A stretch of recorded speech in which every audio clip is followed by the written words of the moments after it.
Eliante, pulling up, feeling like Harry Belafonte. Look at my racks, feel like Serena went hit from the back. Swing, pull like Jim, waves on swim, Anorak Tims with the tap. Hey, Grandma. Ashtray, you little bitch-ass motherfucker. Come over here and give your grandma a hug. Ah, that's my nigga. You been wearing them Jimmy hats like Grandma gave you? Yes, ma'am. How are you? Oh, my old stinky ass is fine, except for my arthritis in my trigger finger. But I can still stick and move. I bet you can. That beating the police give me didn't slow me down a bit. Come on, motherfucker.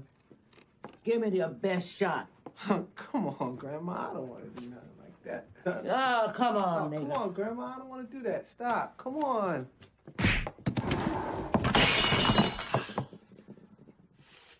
Ooh. Damn, them fake teeth are hard. Bye-bye. You still hit like a bitch, motherfucker. That's right. That's right.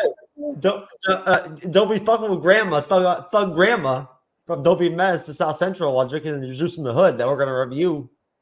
Andreas, I forgot to mention to you, I talked to you. What's going on, folks? MCU's Bleeding Edge Report in the house on the Monday night. As usual, Andres, pop culture guy, Jeff S.A.K., True Knowledge. Andres, I forgot to tell you, that spot is open for your movie pick. It's coming up. I cleared it out. The one for Gangs of New York.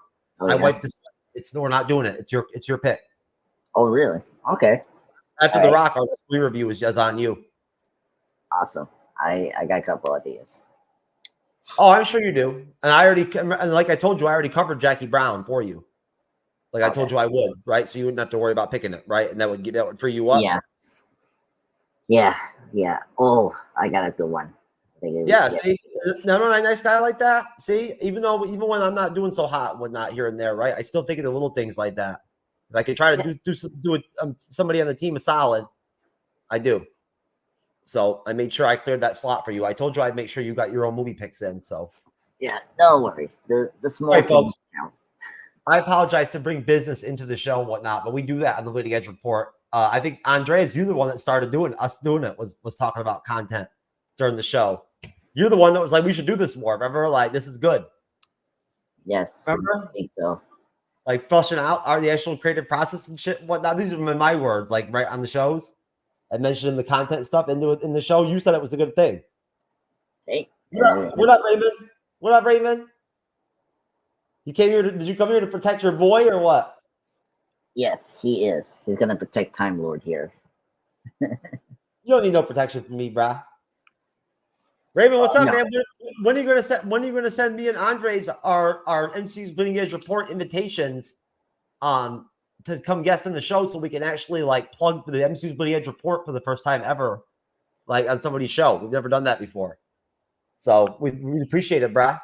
Right? The Booze and Chill audience should be coming over here and fucking rocking with us on this Deadpool 3, right? Preview, segment we're about to do and whatnot, updating everybody out there. Hopefully in the MCU fandom that follows the MCU's Bleeding Edge on what Andres and I believe, we firmly know so far about Deadpool 3, essentially. We haven't touched on it in a really long time. I mean, I don't know, last year, you haven't talked about it, but we haven't addressed a whole Deadpool 3 last year. Like, we were focused on, never did. Yeah. So it never came up in all of our preview shows and whatnot, everything. It was so far off the periphery, right? Mm-hmm. At that point, that there was so much to already key in on that we never even got that far. Yeah, because, it's funny. Like, last year was like big rumors, like, I hope you enjoyed that comment that I just made. Yes. Smile in your heart.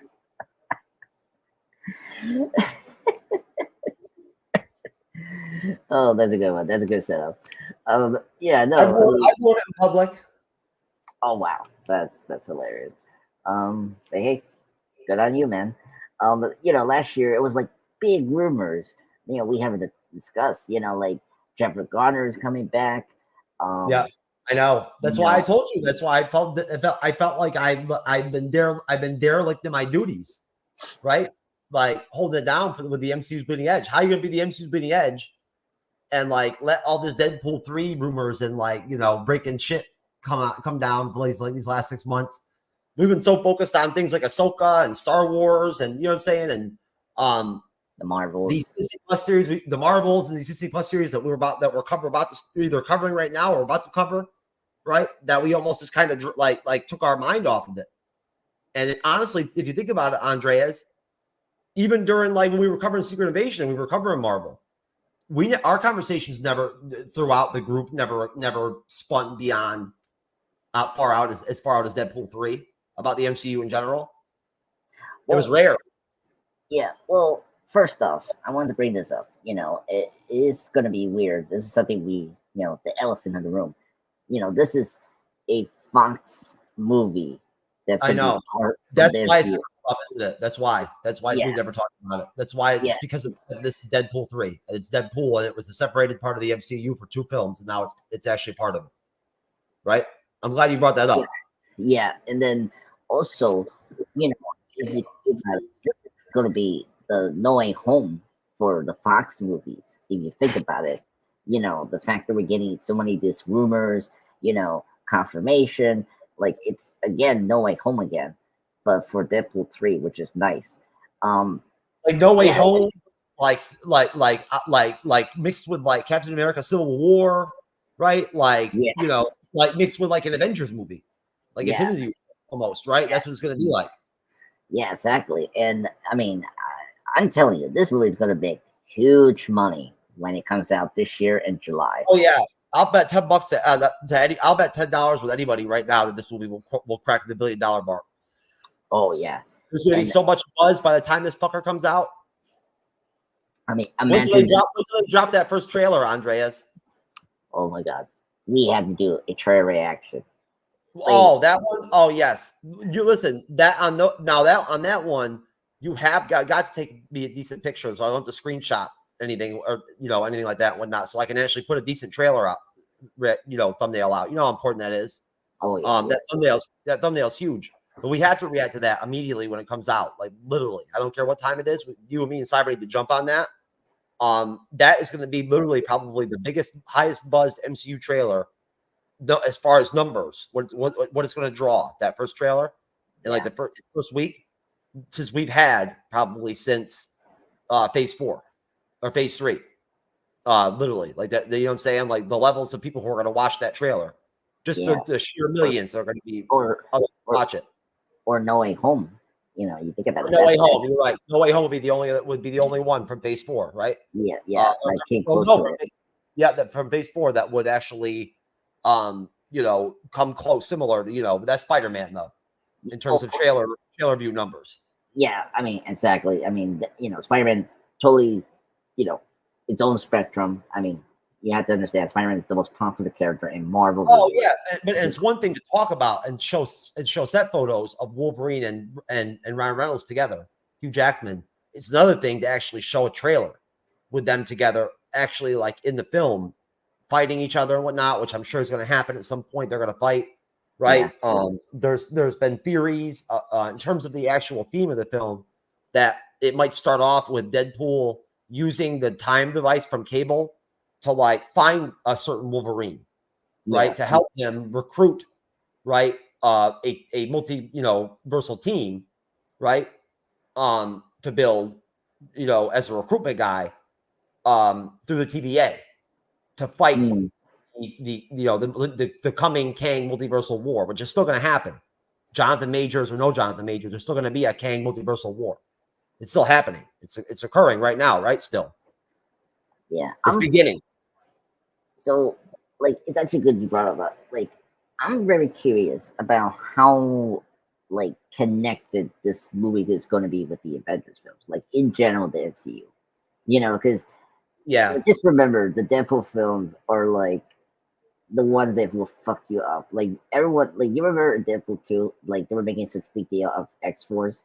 And then we got to it, and then it was like... I know. I didn't even think about it until you mentioned it, but this is going to be an R-rated movie Yet they're also going to use an R-rated movie as a conduit to tie it into an Avengers movie that's going to be PG-13, right? Well, Like, and wait a minute though. Now they're talking about adding a third Avengers film, not just 2 but 3, and you know that they're heavily rumoring that now. That really? you know that they're going to expand Secret Wars into 2 films, right? Okay, You that know, part I did know that. I think a la Infinity War Endgame, right? Yeah. And then and Avengers now, and if as far as Avengers 5 now goes, it's no longer the Kang Dynasty. It's not official yet, but it's not that it will. That will not be the Kang Dynasty. It'll be Avengers 5 something else. Yeah. I wonder what they're gonna title that. It's being bantered about now on, like, for instance, on the YouTube circles among the creators on there as that just Avengers 5 now. They've taken out the Kang part. Yeah. Yeah, they will definitely put like a subtitle. You know, it just will be later. We'll find out what it's going to be. They formulate where they want to go because everything's in flux now, right? So, like, at that point, that's why when we talked about it earlier, folks, the premise used to be that Deadpool 3 was supposed to tie directly into the Secret Wars film, right? Help establish it, or some of the aspects of it that would create a dynamic where you'd have variants, right, of X-Men characters, of people, former, which, as everyone's already heard, former Marvel, comic related projects that have been done in the past, like the original X-Men films, Fantastic Four, Daredevil, etc., right? Becoming a part, along with Steve Rogers, Captain America, Natasha Romanoff, Black Widow, right? Tony Stark, Iron Man, that we know coming back as well. But at this point, honestly, I won't rule anything out. No, I refuse to rule anything out anymore. At this point, now that Hugh Jackman came back and played Wolverine, there's nothing at this point. Nothing is impossible to me when it comes to Marvel. I never thought we'd get those characters back in the MCU. Now I think we probably will. Yeah, I mean, also, we were gonna discuss this, with the Marvels, but like we got Tracy Grammer coming back as Beast, and so no, it's a good segue, right? Yeah. It is. No, you might as well flush that out, Andreas. I don't know the article you sent me if that ties into it at all. But if you want to just explain real quick what you're talking about, that either mid or pre-credit scene with Beast, Kelsey Grammer's Beast, and with what's her name from WandaVision, Monica Rambeau, and then off that who we're going to be getting potentially in the film off that. Yeah. So so everyone, click this off if you haven't seen the Marvels. If you don't care, well, it's spoiled, but it's been already, like, we're already in 2024, so you should have seen the Marvels. So the post-credit scene of the Marvels we get is, if you don't remember, in the ending, Monica gets trapped in a multiverse kind of what do you call it? An alternate reality. Yeah, alternate reality. Trying to close that out with Captain Marvel, and then we see her again in this seemingly hospital scene, and we see her mom, Marie Moreau, who is supposed to be dead in the main continuity of the MCU, but we get the huge surprise, if you haven't got the spoil in the internet, that we got to see Beast from the X-Men, voiced by Kelsey Grammer, who played Beast in X-Men: The Last Stand. And of course, he cameoed Beast again as the older version in Days of Future Past. And she is seemingly stuck in an X-Men universe. We don't know it's the Fox one for Deadpool and Hugh Jackman, or we don't know it's the same one with the Charles Xavier from Multiverse and Madness, Doctor Strange 2. So, and that was just crazy that we got another X-Men character after Charles Xavier. So that was a big deal. And wrapping the this post credit scene, Marie Moreau is binary. She's a character that Carol was, and she was part of the X-Men run during that time as binary, if you don't know that. So anyway, here you go, brother. Here's some background news, background information for you if you want to keep on rolling.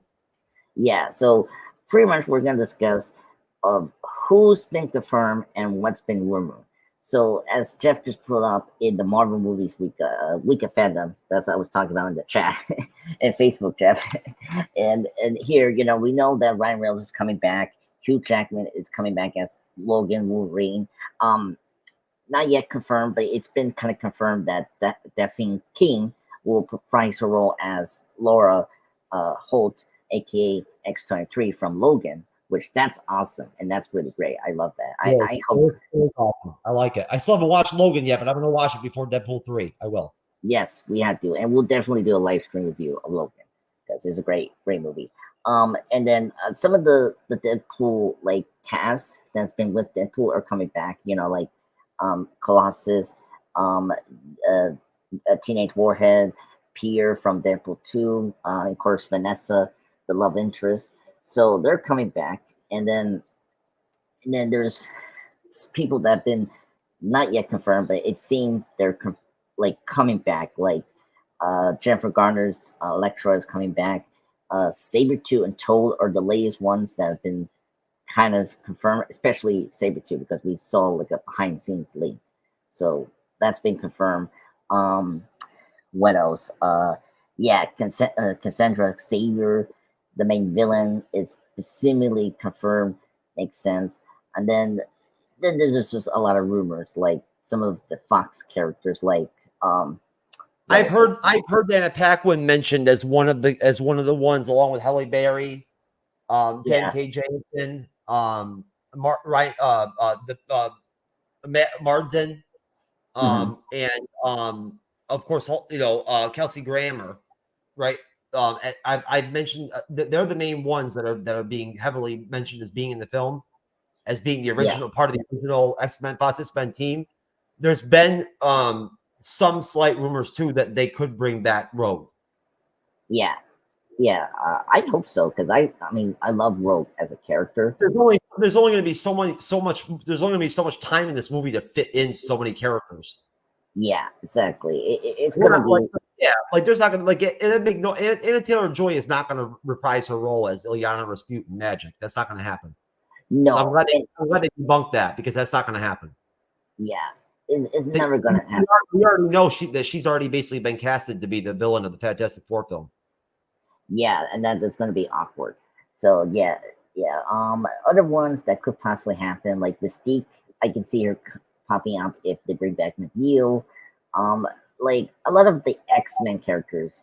Some of this stuff is ridiculous.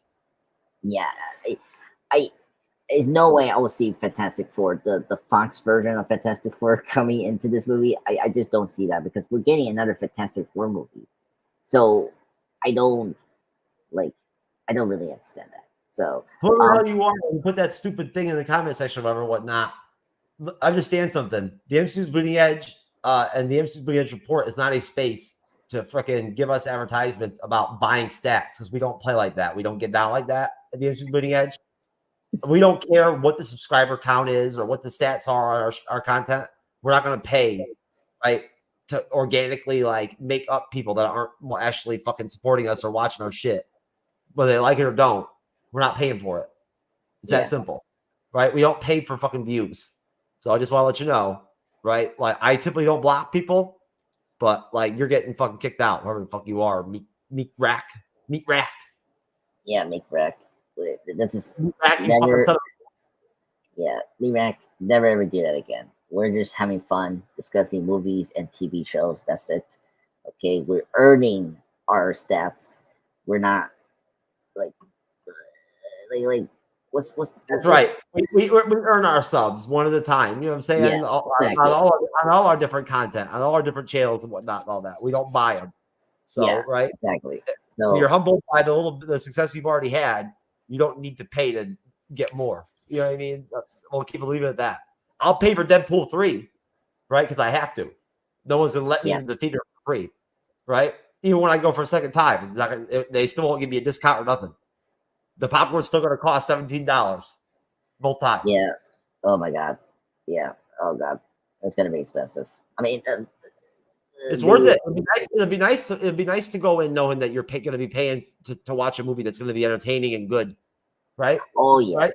Look, I have faith on this movie more than any of the MCU projects that we have discussed and have been announced, because this is Deadpool 3. This is Ryan Reynolds' baby franchise. Like Who's directing this film? Who's directing this movie? Oh, okay. So director is Sean Levy. He has directed Free Guy, the 2021 film with Ryan Reynolds. That's like the video game, like live action film with Ryan Reynolds.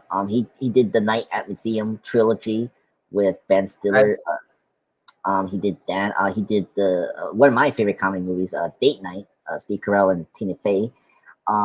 He did Real Steel, which that was a Hugh Jackman movie. So he already had worked with Hugh Jackman. Just like the other two Deadpool films that him and Ryan Reynolds were a part in the writing process. No. Sean Levy is a new director. He hasn't been part of the writing team. The writing team. No, he's listed in the writing team right here. See, written by. Oh, okay. Yeah. I was talking about the song. Paul Wernick, Zeb Wells, Ryan Reynolds, Sean Levy. Yeah. I forgot he actually wrote this. My bad. Okay. It's all right. It happens. We don't remember. I've been wrong on stuff too. Yeah. I forgot he's always a writer. He always wrote like some of his stories as well. So I forgot that he did this as well. Speaking of that, we got the song.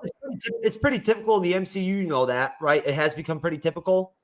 And especially with Deadpool, you know that I believe Deadpool 1 and 2 didn't Ryan Reynolds co-write along with the director of both those films. Yes, he got writing duties in Deadpool 2. So he didn't do it for hold on, let me check the first film. Yeah. You know what? Honestly, Andreas, now that I think about it, there must be some legal reason that they incorporated Jennifer Garner into the official Wikipedia, right? But none of the other characters that are being rumored in. You know what I'm saying? Like there has to be. Does that make sense? There must be some legal reason, right? Something contractual or something having to do with trademarks or copyrights of certain properties. Okay. Right? Why else would they have her actually on there as Elektra, but nobody else from any of the other old Marvel stuff? I mean, yes. I mean, also, like, we really don't know if, like, because you brought up the synopsis, and truthfully, we don't know what kind of film this is. You know, we know it's going to be a multiverse film, and, you know, we really don't know what kind of role that she's going to have. Like, I don't know what's going to be her Wolverine's role.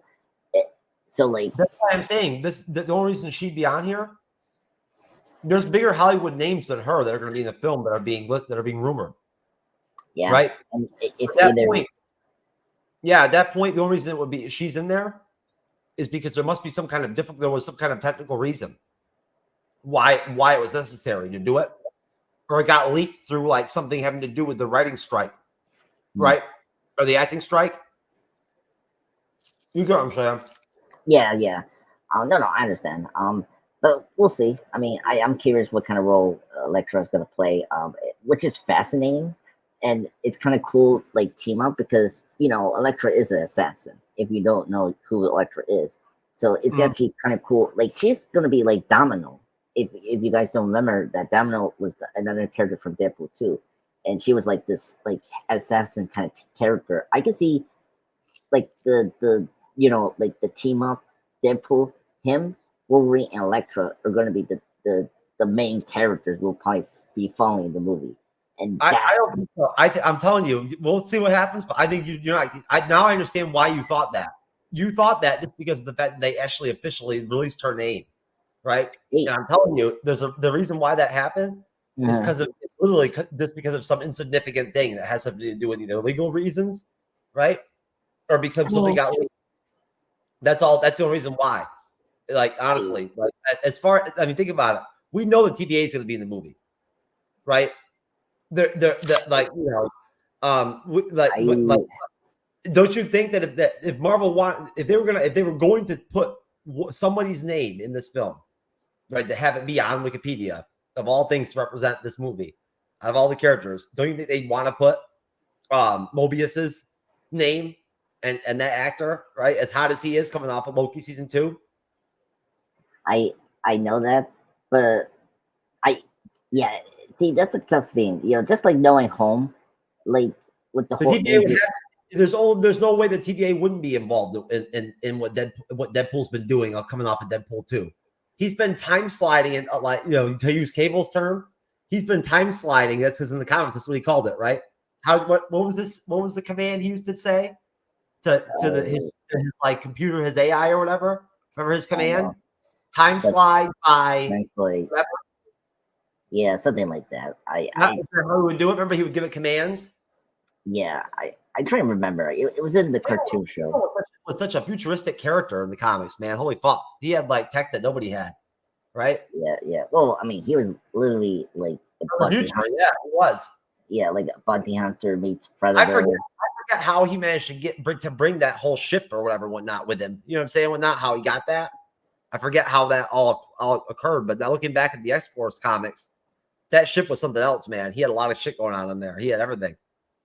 Yeah, I mean, just remember, he was in the Days of Future Past continuity, and like that is like crazy. I can't remember what the name of his ship was, and like that AI was that he used to talk to and whatnot. Everything that at least they used to actually do everything for him. But no, it pissed me off that they used Domino in Deadpool 3 and Deadpool 2 because you already know I wanted to see an X-Force film. I did. I wanted an X-Force movie with all the actual comic book, as many as possible, the comic book accurate X-Force members. And so that's not the reason why I didn't fully watch Deadpool 2, but I was pissed off that they used her the way they did because I get why they did it. It's because of the rights issues and whatnot, everything, and them wanting to connect him to the MCU and to Marvel Comics, but having limited options until the rights became Marvel Studios and Disney's. But still, Domino's character in the comics as a former member of Cable's team, just like Wade, right? And all the other people that were on the team. That team was dope, and they weren't just assassins; they were like high skilled, like soldiers of fortune type motherfuckers, right?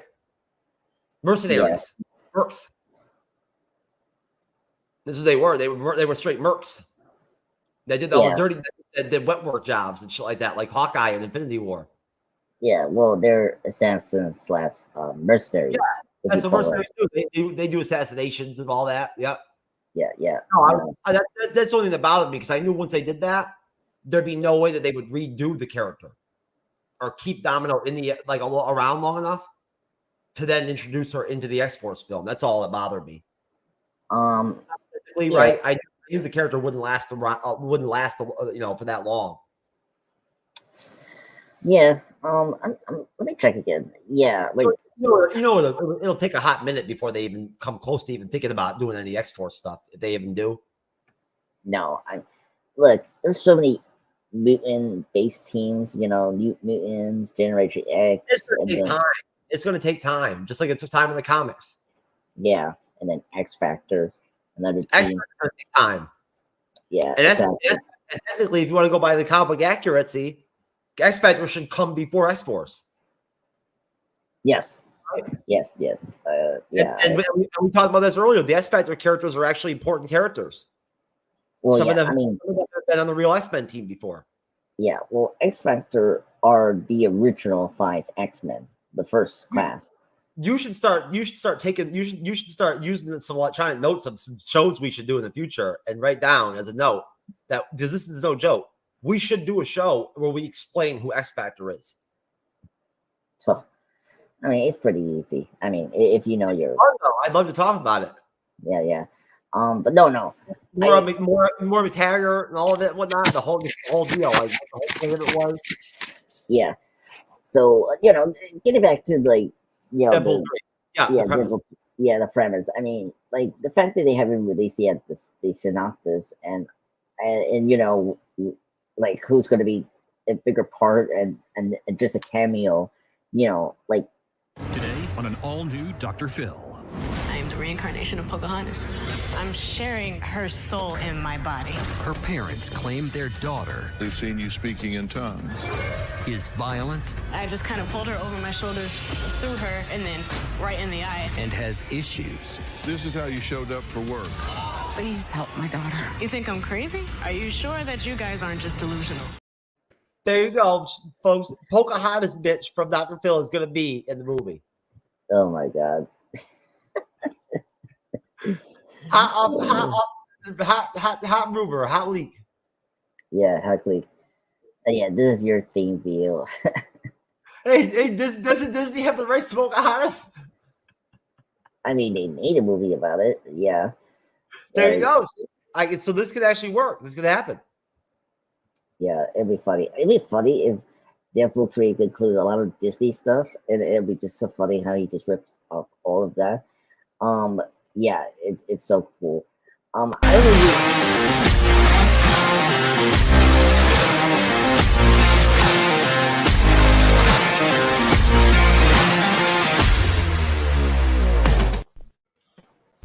He dedicates 8 hours a day role-playing as a toddler. I'm in baby mode on and off all day. And Jess's daddy is caring for her. I'm 20, but not really because I'm 5. Adopted mommy and daddy who are totally comfortable with me being a little girl. I identify as an 8-year-old girl called Denise. Therefore, I am an 8-year-old girl. That's right, folks. I am an 8-year-old girl tonight. I'm moderating as an 8-year-old girl on the show, right? Because I'm jealous. There you go, folks. You gotta appreciate Time Cop, Time Lord's face and Cyber's face at that moment. I cannot speak anymore. What? The Pocahontas clip is going to be tied to forever. No, I don't care about that. I'm talking about the clip you just saw now with the baby. People thinking they're babies. It's like, what? We're doing fine. We're fine. We're having fun. And then you had to bring that stupid clip that I like. Clip. Yeah, both clips. No. No. The Pocahontas clip is the best. I don't know about the baby clip. It's just like. Hey, what are you gonna say? No. What you gonna? Who are you gonna say could be potentially in Deadpool 3? Oh no. I think I was saying like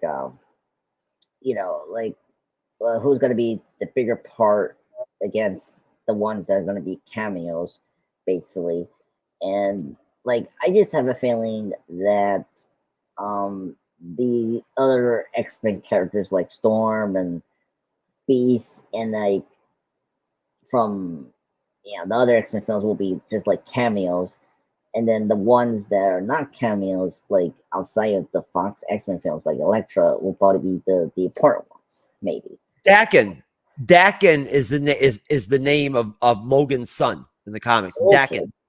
Okay. Dakin, yeah. I can see Dakin be like a fun cameo if you don't know that like Logan also has a son too, just like X-23. I'm just curious like how. Yeah. Dakin is his biological son. His birth name was Akiro. Yes, Akiro. Yes, yeah, Dakin. Great character. He has a really good visual look, just like X-23 as well.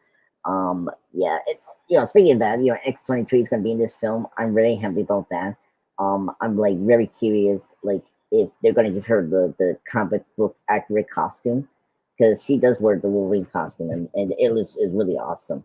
I mean, Beast definitely maybe will pop up here, for like a maybe post-credit scene, just like the Marvels. Like that's my theory a little bit. Like Dakin was a Horseman of Death. I forgot about that. That's really crazy, man. Holy shit. He was actually one of the horsemen. Oh my god. Just imagine we have Oscar Isaac coming back as Apocalypse and like Deadpool kills him. I want them to actually break. I want Marvel Studios to do their own version of Apocalypse. He's never been done. He's never been properly done. I mean, live action.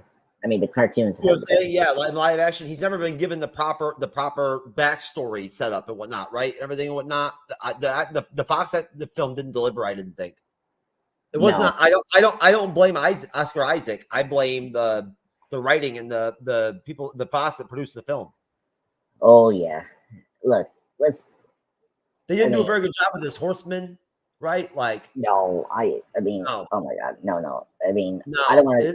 Almost made him look weak. Yeah, like I appreciate they were trying to use makeup. Like they should have done the CGI like mocap, just like If they that. wanted to piss off the comic book accurate X-Men fans, they certainly did with that movie because, like, seriously, Archangel was a was a former what do you call it X-Men member. He's Angel. Yeah, who was also an occultee of Horseman of Apocalypse, right? Yes. And think about like how dope that was. That was some serious shit. You know what I'm saying? Didn't they do a version of that in the film? They sort of did. The difference wasn't as cool as the comics. In comics, it was cool as shit. No, and they didn't give him his blue like what's cool about Archangel in the comics? Like he has this like dark blue like skin, kind of like creepy. Yes. He does purely like that's his skin color becomes tinted blue. Yeah, and they didn't do that in Apocalypse, and that was like very annoying. I mean, they got he became very powerful compared to his Angel version. Now, I didn't read all the comics of this, but I'm saying from what I understand, the Archangel version that we know from the 90s and the 80s X-Men, right?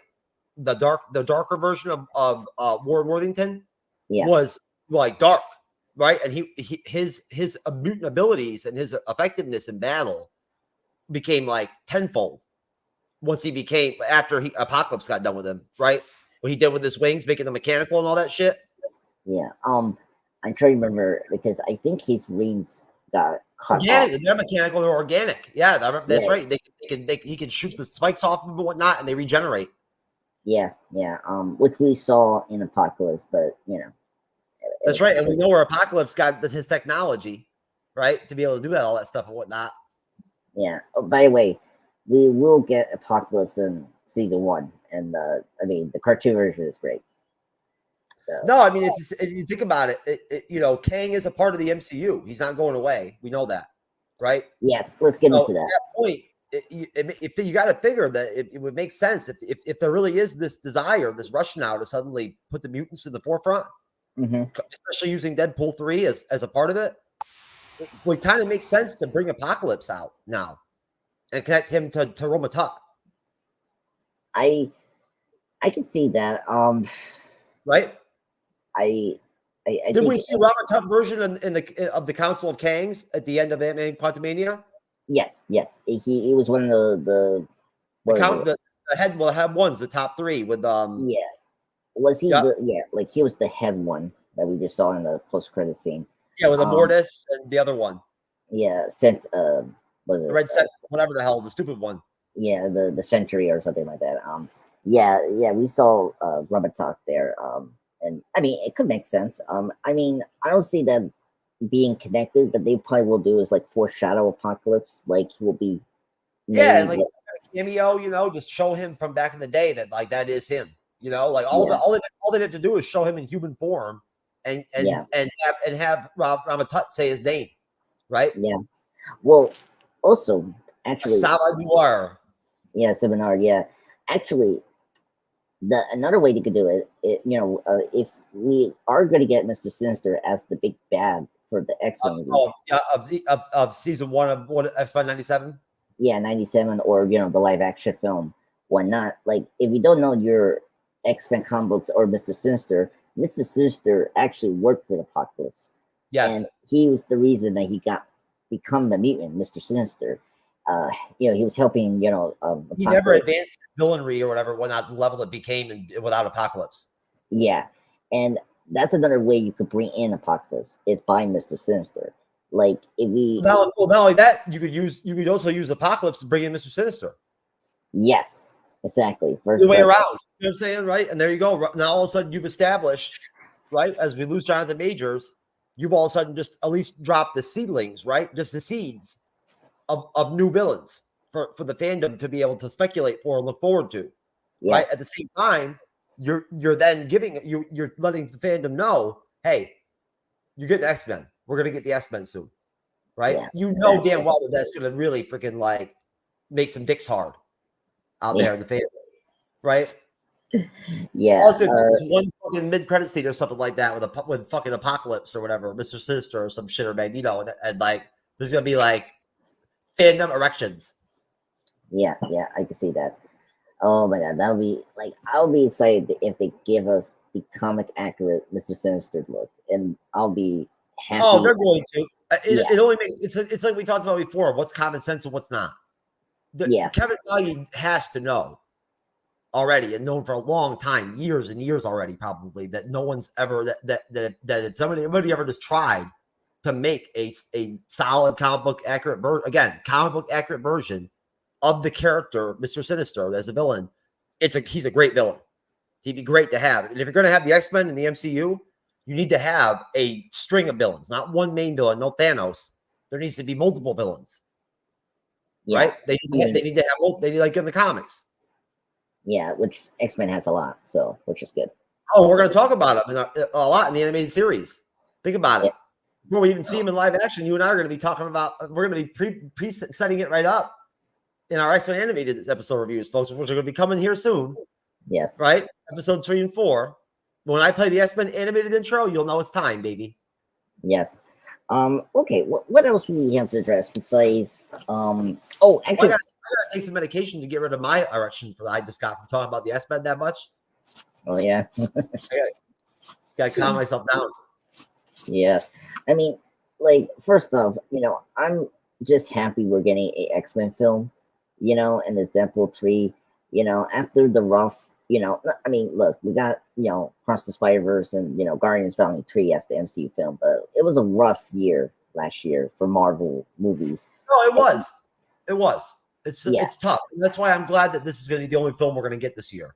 Right? Yeah, because which is good. It sets it up to be, in a spot where it's going to be focused on, right? Featured, right? Like Marvel Studios only has to worry about focusing from an advertisement standpoint and from a publicity standpoint, this film from a cinematic standpoint this year. That's all I have to worry about. That means they can take they can worry about that, and then take the extra time and focus on that time. And you know what I'm going to say, into cleaning up this mess that is right now the future of the MCU and going into throughout Phase 5, which is still wide open as right now. Phase 5 is still wide open. And Phase 6 is wide open. Yes, you know what I'm saying? exactly. Which means Phase 7 and Phase 8 are wide open, right? Like they have no fucking idea now what they're going to do with that. None. They're rewriting the whole thing now. Right now, they're rewriting and it's all being redone. What happens now in the next year? This year, while we have this Deadpool 3, right, Andreas? It's going to be a year for them to recalibrate and re-put together and restitch how they want this to work.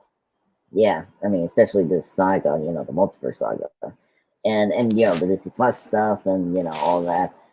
Disney could use one big hit for the year, one big blockbuster hit from Marvel. Yeah, and Deadpool 3 is definitely it's guaranteed success. I mean, when they're releasing it and everything is perfect, right? Yeah. Summer film. Yeah, right? Exactly. Yeah, and the competition is going to have. I'm sure it will have competition, but it is summer. But yeah, let me check the 2024 list. See what's going to face Deadpool. Because just so you know, I already marked off as our first two for the year, as our first two actual current movie reviews to throw into our movie review schedule. Dune 2, and the Dune Part 2, and what's it called? Deadpool 3. Okay, awesome. Yeah, Dune 2. I'll definitely see it with my friend Chris, because Chris he likes Zendaya, who's going to be part 2 more. So I'll definitely will tag along with him and watch Dune. I know I've got to get back into get back to going on YouTube and watching that YouTuber that I like, Dune videos and whatnot again, so I can get the terminology back, because I've forgotten the names of some of the characters. It's been so long, right, since I've talked about Dune. Yeah. I can't even remember the character that Zendaya plays, and it's an easy name. It goes by one name, just like Zendaya. Yeah, her character only goes by one name. Yeah, I put up the schedule. So Deadpool 3 is coming out July 26th. The only competition it has is the week of Deadpool 3 is going to release. Twisters is coming out the week before Deadpool 3 is going to release. Redoing Twisters? Yeah, Twisters redoing. Is it going to be a follow-up of Twister? The synopsis I'm reading, it's like a standalone sequel to the film. Okay. Yeah, so that's what they're saying. So you're going to make one more film off Twister. Yeah. What they're trying to say. No more. It's not going to be a trilogy or something. One standalone sequel No, film. So that means. Oh, that's awesome. That means they're going to bring back. I love that actress. What's her name? Will be back in. Let me check. She's not listed in the cast here. This is all new cast members. Oh, okay. Yeah. I mean, unfortunately, what is it? Bill Paxton's character, unfortunately passed. So that's right. Yeah, I didn't think about that. Yeah, why would they bring her back then? Yeah, it's going to be weird. So it makes sense that they're saying it's an standalone sequel, which is fine. No. I don't see that being really big. That being super like real competition for Deadpool 3. Honestly. Yeah, and the only competition is just it starts the beginning of July. That's Despicable Me 4, but that's a different target demographic. That's like for family film. No, honestly, and it's smart that they laid out. You got to give Marvel Studios credit that they laid out all their Disney Plus series besides Agatha and Echo as animated shows, right? It gives the people out there that we talk about at times, the creators out there, the media presences out there, and whatnot, that eat off of the demise of the MCU. Yeah, it gives them less cannon fodder to play with, right?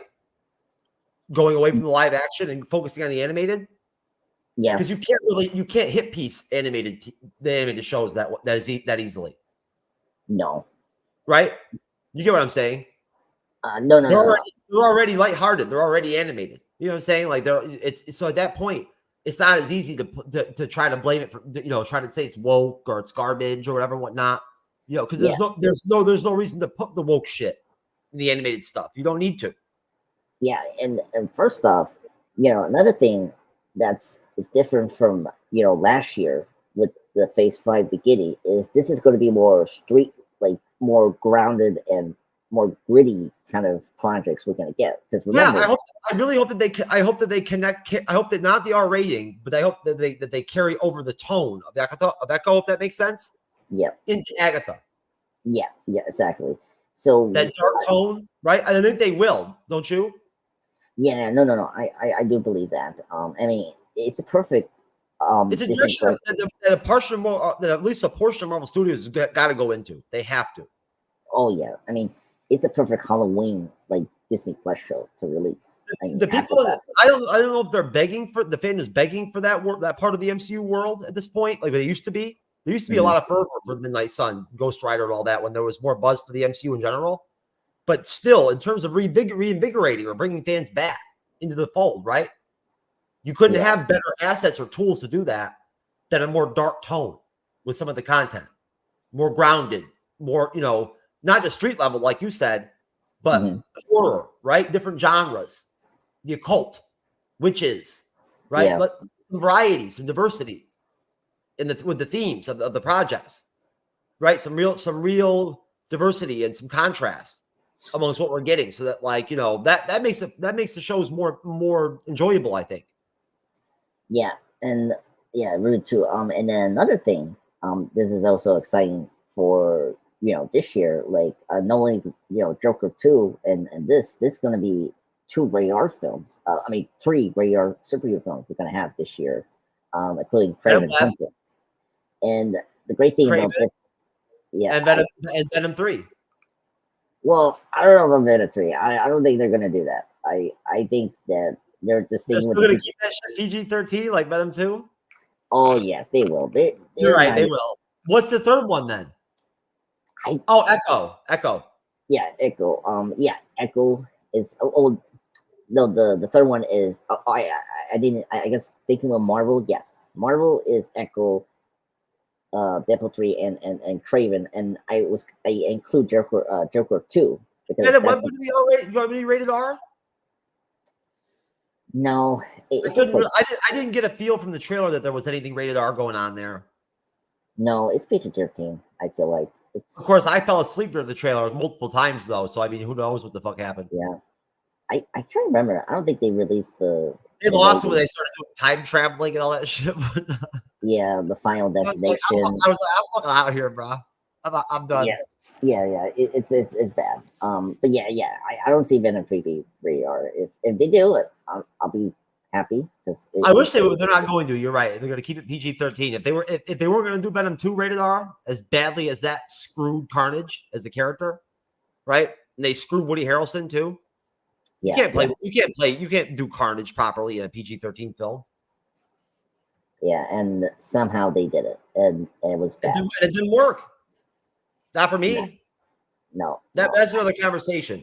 Yeah, but I'm looking forward to reviewing the Spider-Man animated show, the one that was going to be called Freshman Class. Yeah, it did. So tell me, Jeff, did they change it? They did change the title. I forget what it's called. It's in my notebook somewhere. Yeah, they have a new title for it. Yeah, it's called Friendly Neighborhood. Friendly Neighborhood. Yeah. Yeah. I mean, it's going to be an alternate version of standard Peter Parker, his origin story, but an alternate version. Yeah. And now it's basically it's not been officially confirmed, but it's all been a done deal that just to add to the list that we're going to get Miles Morales as Spider-Man eventually in the MCU. It's going to happen. Right. This is coming out of the Sony Marvel Studios news machine, right? Okay. Right. And focusing in on the next Spider-Man trilogy. Yeah. They're gonna have Tom Holland hand the reins over and use the next Spider-Man trilogy to introduce Miles Morales into the MCU. Which that makes sense. I mean, look, the Spider-Verse is going to conclude with Beyond the Spider-Verse. Sony would like to see it happen. Yeah, and I'm like 100% on to that because like before Tom Holland became Spider-Man, like I don't know if you know this, but like everyone was barking so hard to have Miles to be the next Spider-Man to be in live action because we already did this. But it was the MCU and it was our first chance getting Spider-Man. It had to be Peter Parker. Yeah, exactly, and I'm happy that we did that. I'm happy about that. So it would have been very non-organic, and literally you have to remember the biggest portion of the actual comic book fans out there that pay to see MCU movies are the ones that read the comics like when Andres and I did back in the day. Not now, but back in the day. A lot of them don't even read the new stuff. They don't even mess with it. The reason why they won't watch things like Miss Marvel, right, or Captain Marvel, are because of the current comic books, right? That's why they don't. A lot of them don't collect anymore, right, or whatever. So I'm just putting it out there right now. That is the bigger it's the minority of actual Marvel comic fans that are MCU fans are the ones that actually read the newer stuff or have read the newer stuff. Most of us, especially that have been represented on the bleeding edge in the panels, are the ones that have read the stuff from the 80s, the 90s, the 70s, the early 2000s, right? That's what we've read. Yeah, exactly. I mean, what is it? When Spider-Man Homecoming was in development, Miles was just like a relatively B-list character until really. I know it wouldn't have done any good for the MCU in general at all. They were still trying to grow the Marvel MCU brand, right? They were still trying to grow that brand. You know what I mean? It would not build up and whatnot. It would have screwed up that whole deal to throw Miles Morales in the mix. He doesn't even fit into that group that they built. Yeah, and and personally, all those Avengers characters meet Spider-Man in the comics as Peter Parker. Yes, that's very true. And plus, Miles' universe just you need Peter to be part of Miles' world before And I'm sure there were people probably who tried to say that there was racism involved or racist stuff that involved them not doing it, and it's just stupid because notice I didn't mention anything about color. Right? All I mentioned was names, right? That's all, names. And I didn't do it purposely. It's because I don't give a shit about color. I don't care what color fucking Spider-Man is. You know what I'm saying? When I watched the animated Spider-Man movie, the second one in the theater, I never noticed it. It never occurred to me that fucking Miles Morales was black. Who gives a shit? I already knew he was black. Well, that's all I needed to know. You know what I'm saying? Beyond that, it was just okay. What are you going to give me now? What are you going to do for me? I didn't watch your first movie, right? I don't know about you. What do you got? And I walked away very happy to the point where I bought the DVDs, like Andres did. Yeah, exactly. Right? Yeah. Yeah. You know, so we got a lot of good shit coming. I mean, we all knew that from the hints in the Tom Holland Spider-Man films already, they were going to do Miles Morales. We all knew it. Yeah. I mean, the Donald right, Glover's his uncle is in the Spider-Man movies already. Yeah, Spider-Man Homecoming, and of course, if you didn't see Across the Spider-Verse, he actually cameos as the Plower, which was great. No, it only makes sense. It only makes sense. No, and so going back to Deadpool 3, yes, we didn't mention the fact that we are Andres and I are both in heavy agreement that due to the set photos, you could basically officially you can basically speculate heavily to almost to the point of basic confirmation that we will get Sabretooth, we will get Toad, we will get characters from the Magneto League of Eagle Mutants type team. Right. We'll get them. Now in the highly speculative, in the heavily rumored, but we don't know for sure character realm are again the original X-Men cast, the Fox films, not all of them, but the main characters, right? Which of course, Hugh Jackman would be one of them as this Wolverine, right? Which again, think about that connection. He'd be seeing his team, right? Yeah. Those were his friends. Those were his people. So, that's just another reason why we might very well see them. I didn't think about the fact that Wolverine is the Wolverine from the X-Men, but it is. So go ahead. No, please go ahead. Dodge is barking. I'm going to let him in the garage. Okay. Yeah. I think this Wolverine is going to be the X-Men team version of Wolverine, not the Logan, the final Logan version from Logan. I feel like they're not going to mess that up. So this is going to be the X-Men Days of Future Past kind of version of Wolverine, where we left off from X-Men, the kind of like the main timeline X-Men. If I have to say that, because these timelines are confusing, and I'm very curious. Yeah, you're saying it's not going to be the Logan Wolverine. Yeah. No, I feel, no, and that's something that was being confirmed in this movie, that this is not that version, and this is going to be maybe a version from like the other Fox movies, which is good. So yeah, that's where the multiverse comes in play. Yeah, and right.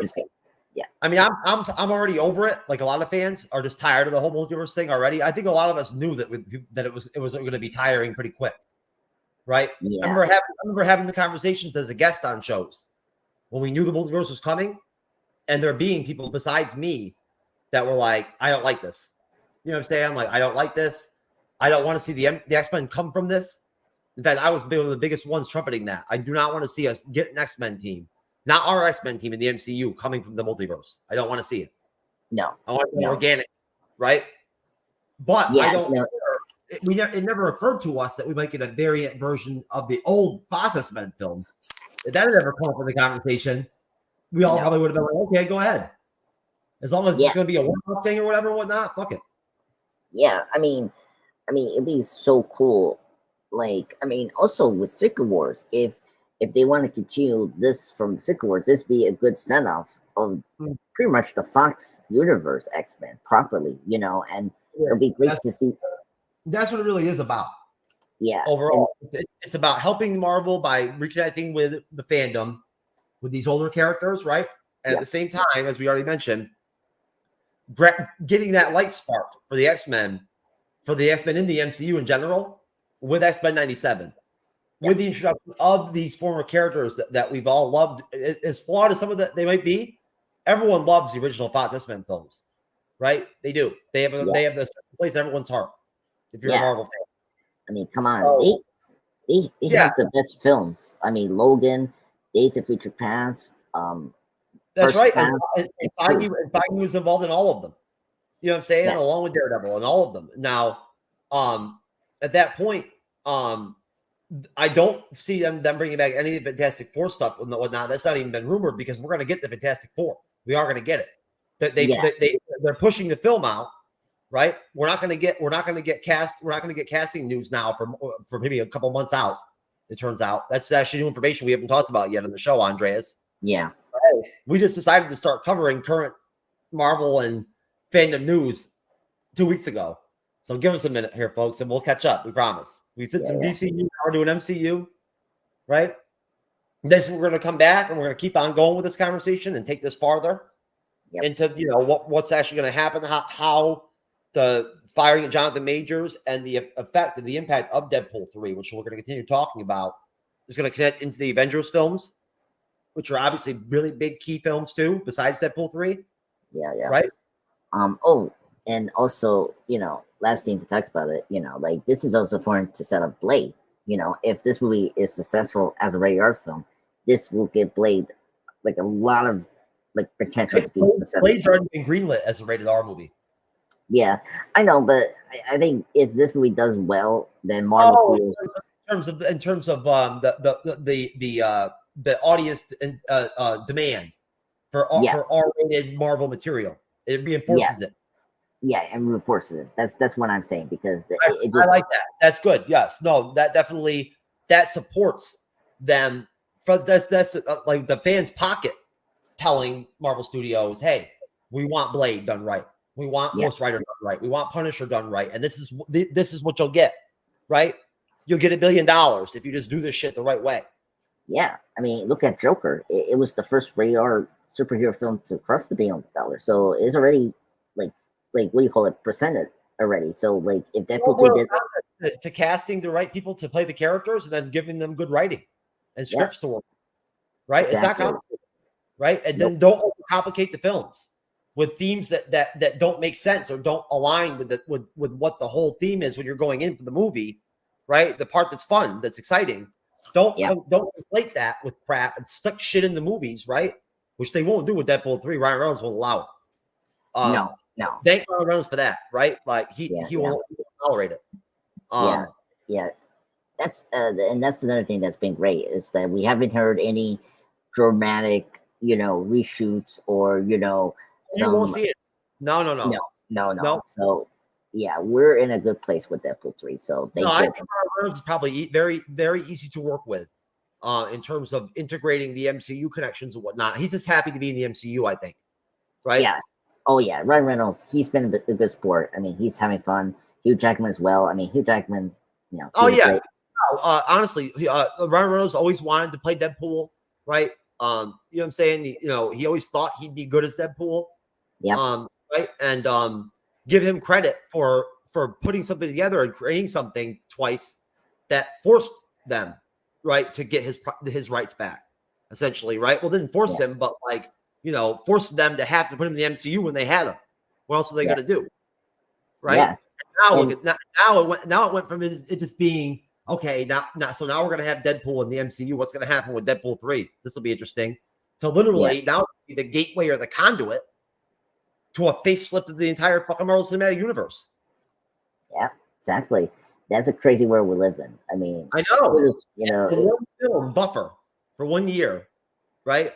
Before giving Ryan Reynolds is giving Marvel Studios and Disney this big break to take a breath. You know what I'm saying? Whatnot, right? And take the pressure off. Yeah. And they need that. So they should be thankful. Yeah, they'd be thankful that they have this franchise going. This is the only how you say they make popular. It'd be pretty hard to keep the MCU brand going and whatnot and everything without any movie coming out for the whole year, and let alone not that movie not being something where we know that's going to be good, right? If it was the fucking Marvels, come on, man. No. They can't the movie. No.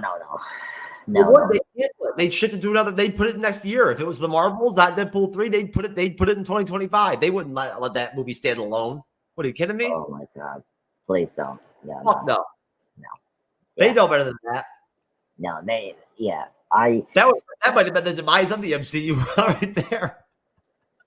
I'm glad right there though. Think about it. What if, right?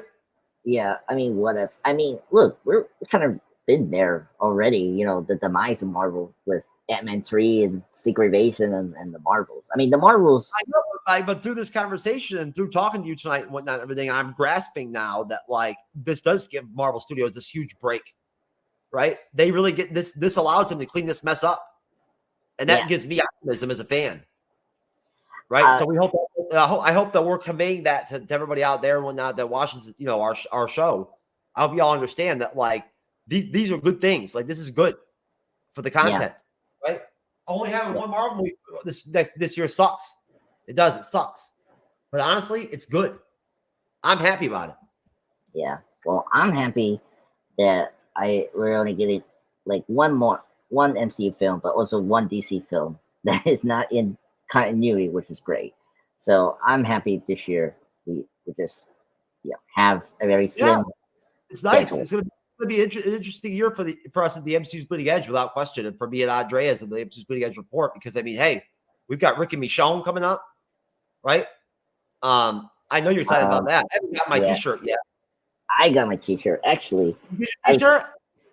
I got my X-Men T-shirt. Oh, you know what? I was going to wear mine too, but I couldn't find the damn thing. Yeah, that's why I couldn't find it. I couldn't remember what color it was. Yeah, mine's here. Let me do a clearer shot on my shirt. Two. The blue one I have, but I couldn't find that one either. The one I wore last week. Yeah, I got you. I got you the what's the color of that blue? That blue. Yeah, the blue one. I got you the dark blue. Yeah, I love it. Thank you, Jeff. Yeah, I figured you'd rather. What is that color called? Is that navy blue?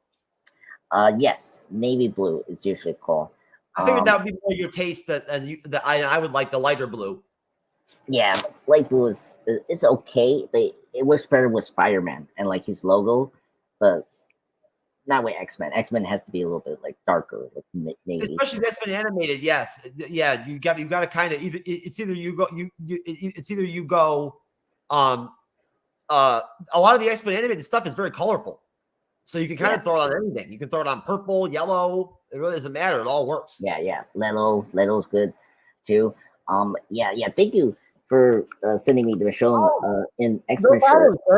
And I love them, and I really love this X-Men shirt. I'm happy we're getting X-Men stuff because I'm a huge X-Men fan, and I'm so happy that we're getting X-Men content. So wait till we both get our new X-Men hats.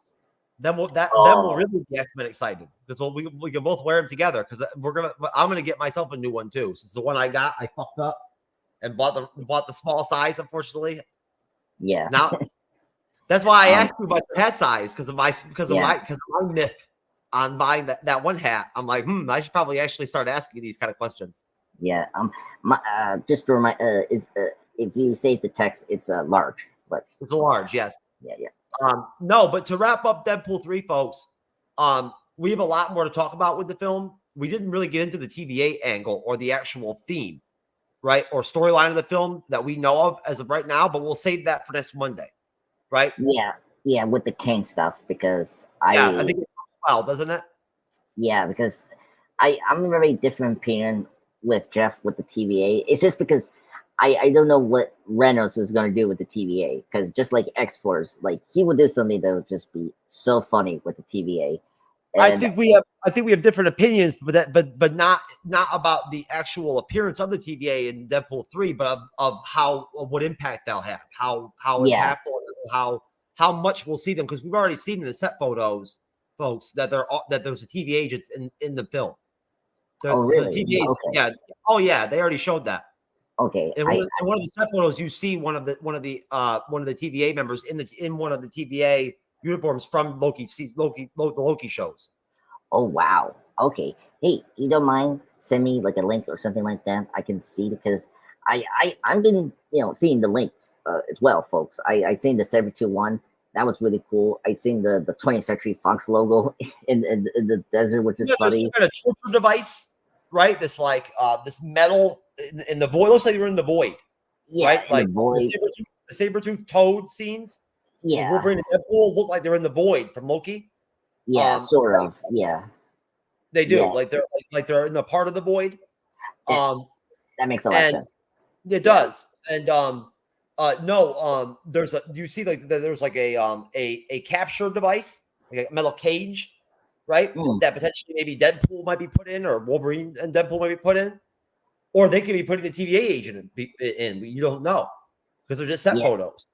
Yes, and by the way, folks, just remember, they can digitally add the TVA in those scenes because they hadn't done that before in movies. Like I know in Dark Knight Rises, there was a behind scenes where we saw Christian Bale with the other cast members in a funeral, but in the film, the actual film, that was the Bruce Wayne funeral, and they digitally removed Christian Bale there.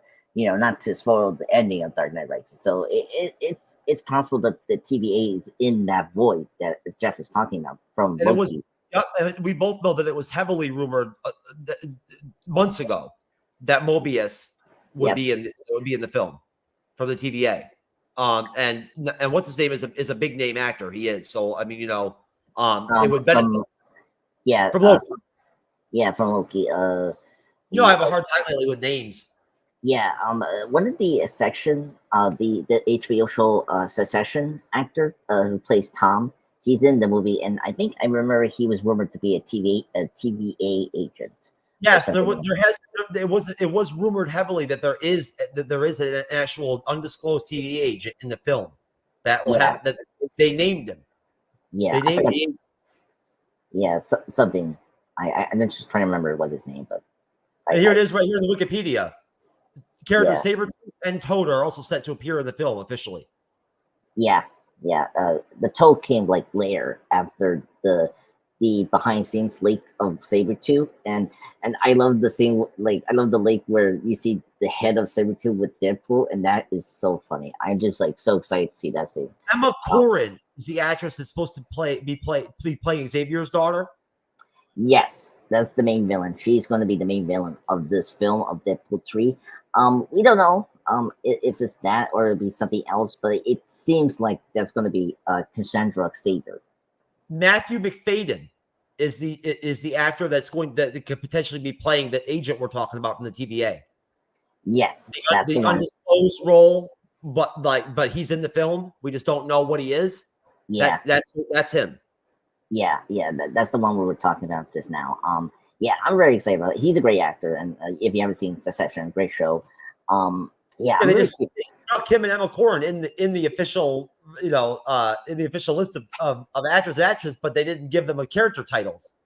Yeah, I mean, let's be fair. You know what I'm saying? That's why it's so patchwork that like you figure probably there are technicalities and reasons why they have to do this stuff sometimes. They have to. They have no choice. The only reason they added Sabretooth and Toad is because those set photos came out. Yes, that's very true. And first, they probably want to cover any major spoilers, like from the film to not. Like, and for all we know, Studios is the one that released those set photos. Yeah, exactly. Right? So we don't know that was some scooper or whatnot, or some random person that took those. That was probably Marvel. Yeah, exactly. Why not? Why wouldn't they be in control of their own spin machine? Do you think that set's honestly that open? No, that thing is locked down tight. Yeah, exactly. And look, these scenes have been helping hyping Deadpool 3. I don't believe that Marvel did not take those pictures. No.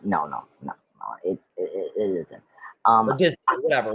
Disney, whatever. Yeah, whatever you want to call them. Yeah. I've always believed that Marvel has been potentially behind a lot of times, maybe 50-50, if not more, that they're actually the ones responsible for a lot of the big leaks and whatnot, everything, right? That end up being true. Yes, like actually, the Marvels, they were the ones that spoiled the Beast cameo, and on purpose. On purpose. To drive the box office numbers up. Yeah, exactly. And then, yeah, exactly. And what was the other one? They spoil.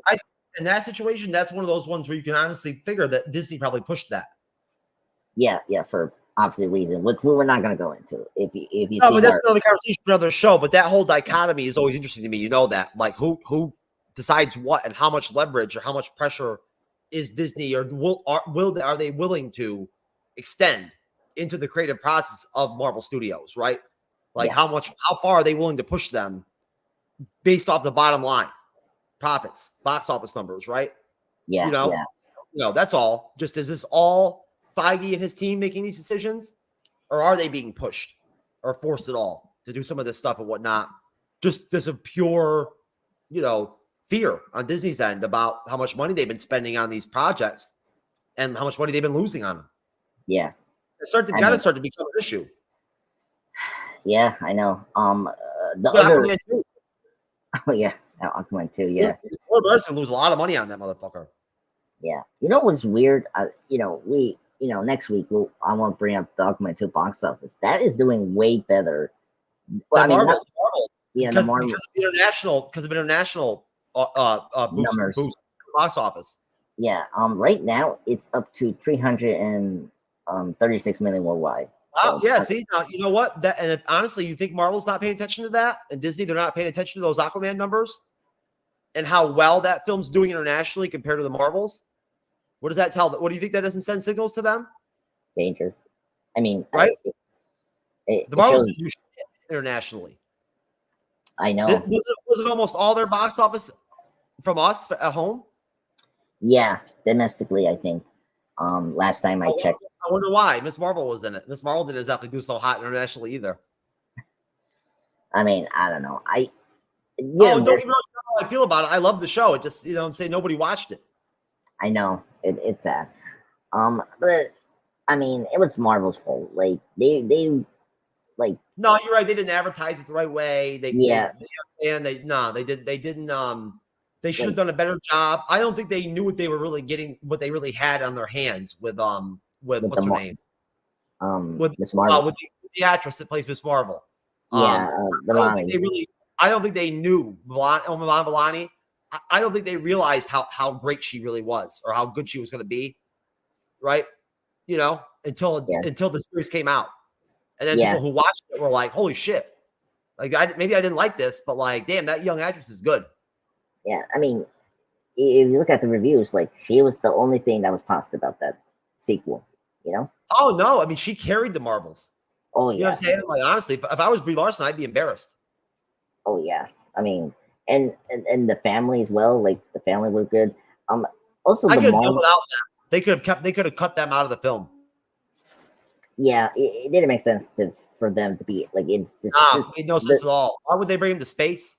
Yeah, that part I agree with you. That doesn't make sense. But yeah, on Earth it makes sense. All it did was it forced them to have to do things with Fury's storyline in the movie. I didn't like, right? Yeah. You know what I'm saying? So that's all. That's all I'm saying. It's I didn't, And again, this is a movie that they had to rip out an hour and 20 minutes of it or whatever, an hour and 30 minutes of it just to give us a version of whatever was left over or whatever after the reshoots and right. So honestly, it's a damn good film. Considering what the fuck, what like the process of putting it out was what it was. There were probably people at Disney that actually like became permanently erectile dysfunction like me. Just when they saw the other hour and a half of the film they cut out, they were like, oh my penis, their penis died.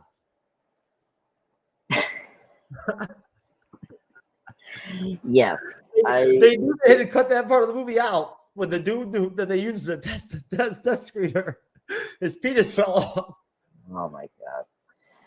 Anyway, I don't know. The Marvels was something. I don't know. Something. Hey, you know what? I mean, hey, at least Gunn and the DC people now know that like there's a audience out there craving DC, these DC films and whatnot. Obviously, right? Like they want this shit. They're still superhero draw. Like people still want to see the film. Yeah, look, here's the thing. Jeff brought it up. Like give us a good film, good script and a very simple, just like tell of the superhero movie. Be consistent with it, right? Like keep it in place. Don't alter it, right? Like with Aquaman 1 to 2. Keep the secondary characters that work in the first film. Keep them, right? Don't change them. You know what I'm saying? Or take them out of the second film, like Aquaman. How are you helping things then? Yeah, exactly. So, just like be confident with your vision of the film, and that's it. You're fine. You know, like that's how Guardians 3 was successful, because it was a James Gunn film and it was great. And same thing with Cross the Spider-Verse. It was a good Spider-Man film. And Guardians 3 was a better film than people give it credit because of the MCU in general, because of that literally. Yeah. Look, I like Guardians 3. You know, I lean towards more Cross the Spider-Verse, but you know, Volume 3 is a great film. I love it.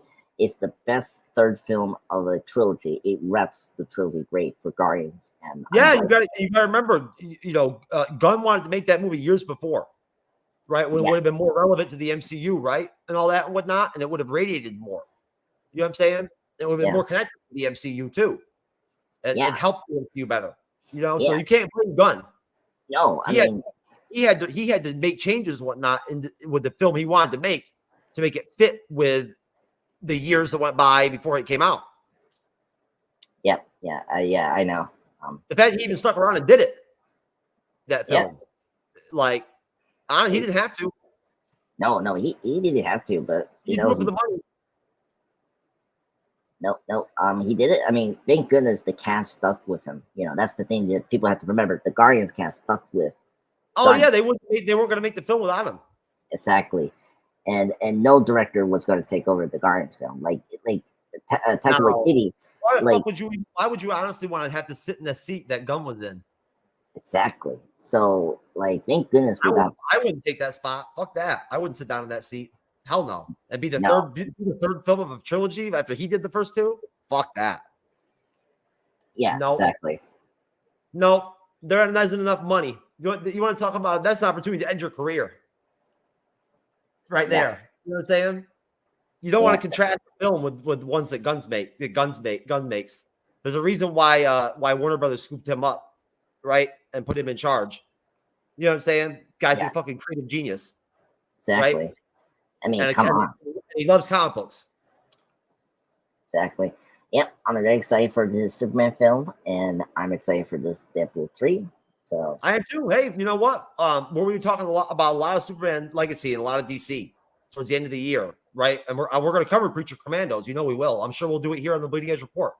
Yep. Without question, we're also. Anyways, folks, guess what time it is?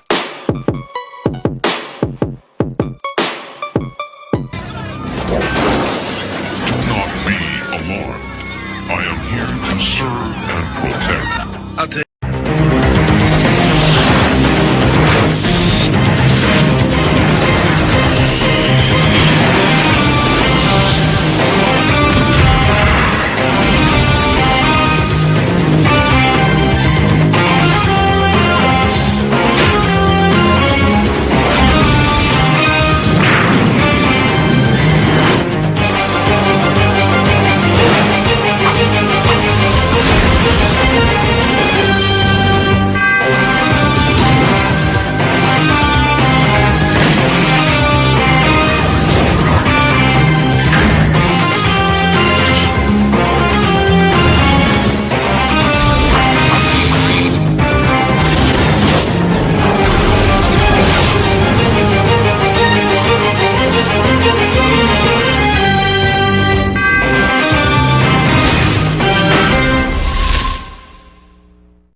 There you go, folks. You know what that means.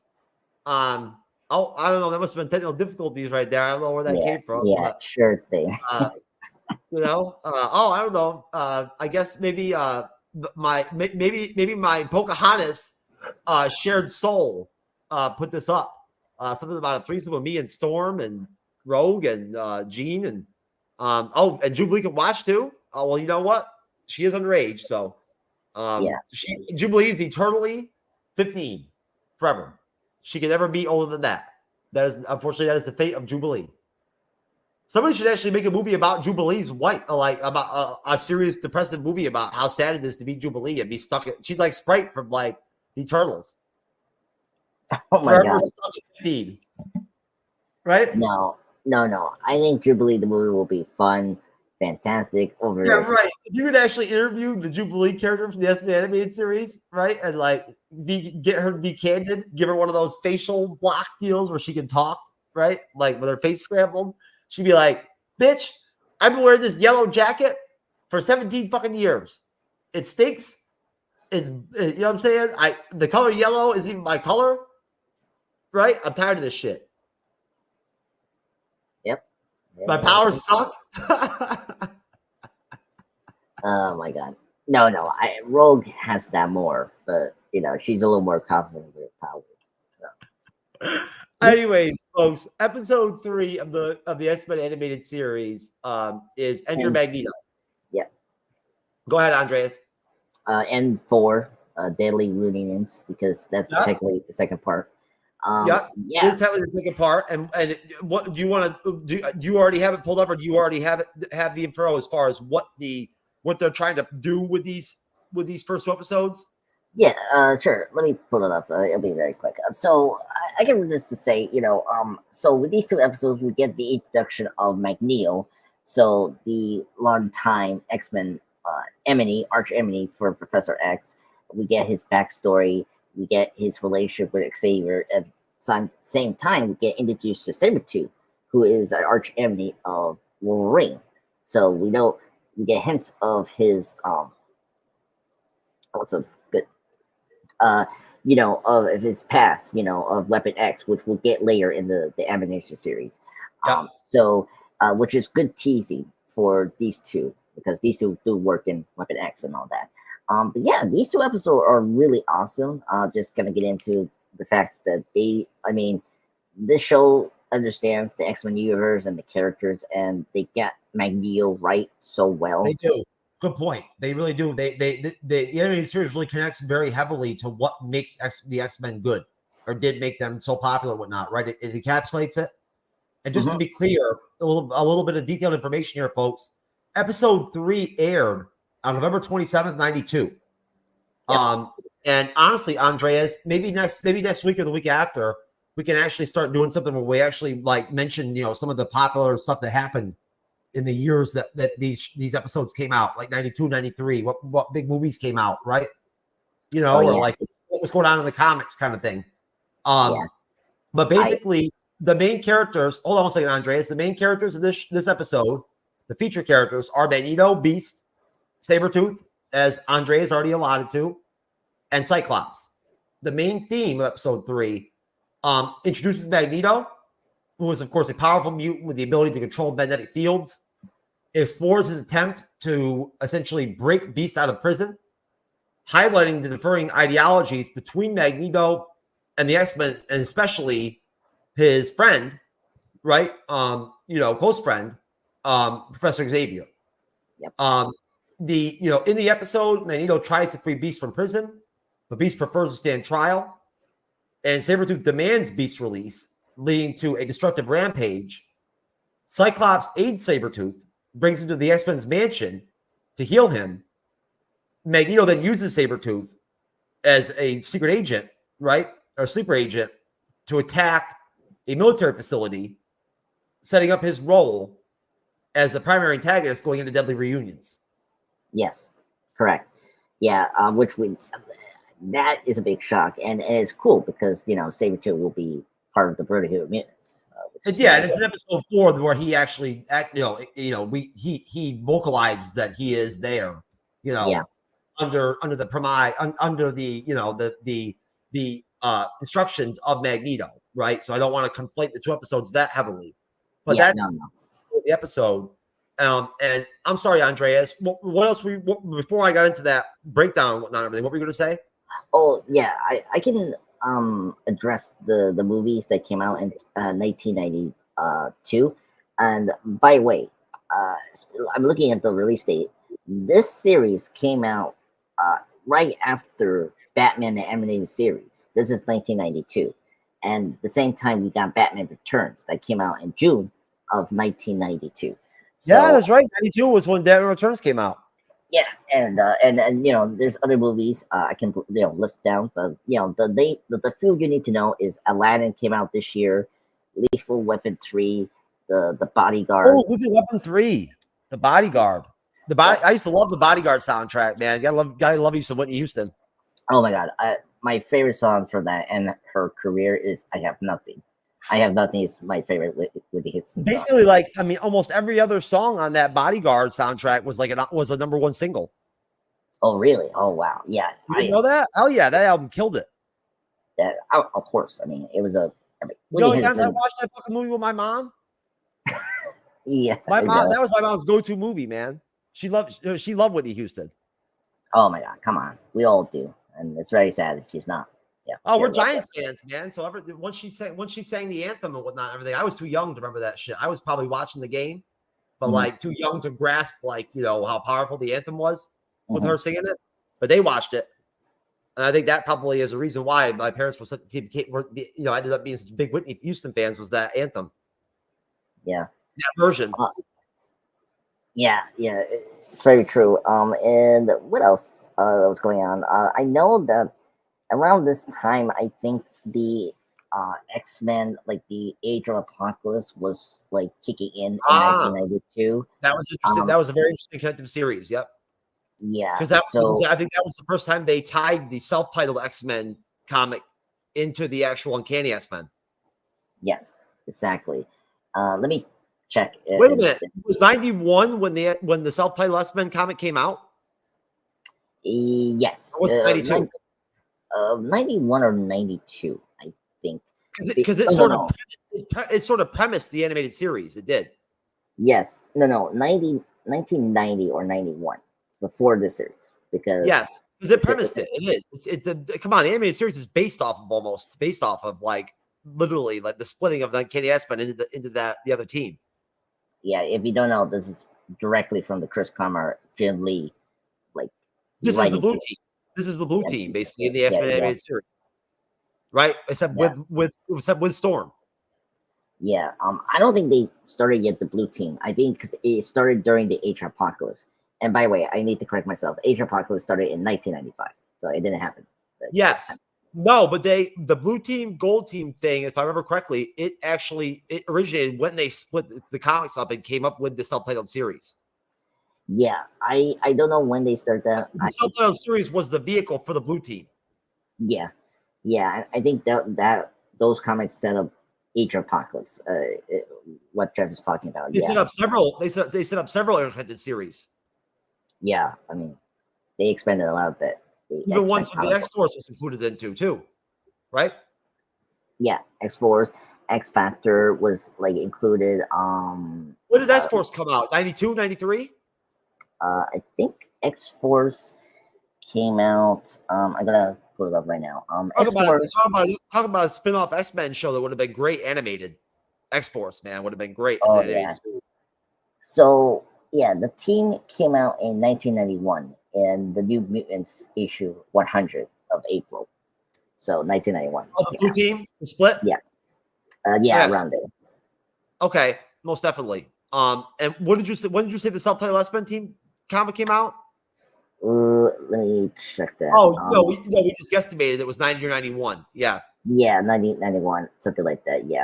Yeah, volume 1. Yes. The main subtitle came out in 1991.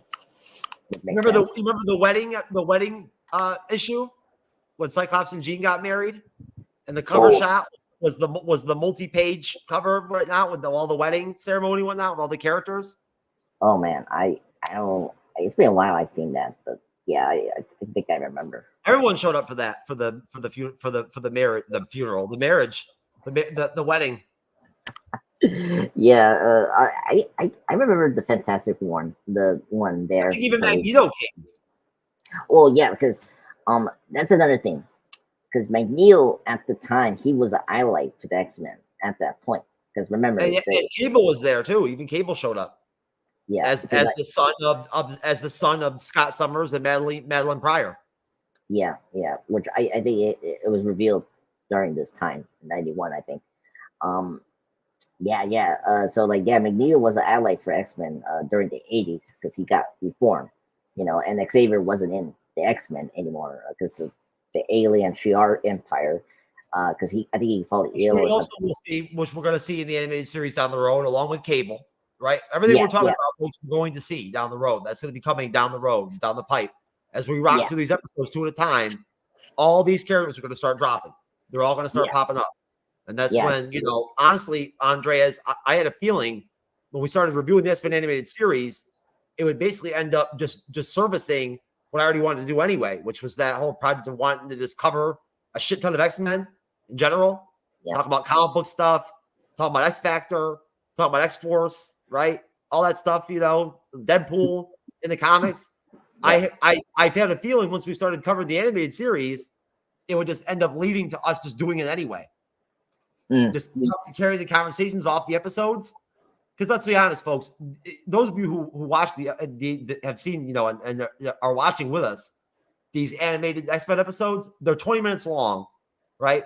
And let's just say that, like, compared to the live action stuff we cover and review, it's not exactly much there to, like, we can't make an hour and a half or 2 hours work for like 2 of these episodes. It ain't gonna work. Unless you want to like us to just play like blank space, like, for an hour, and then we'll talk like for a half hour or something, or 45 minutes. If we don't mention this interconnected comic book stuff and talk about, like, things like origin stories of some of these characters and whatnot, and fill in these gaps, there just really isn't enough that happens in these episodes as an X-Men fan to sit here and go, and scene by scene them. Yeah. And plus,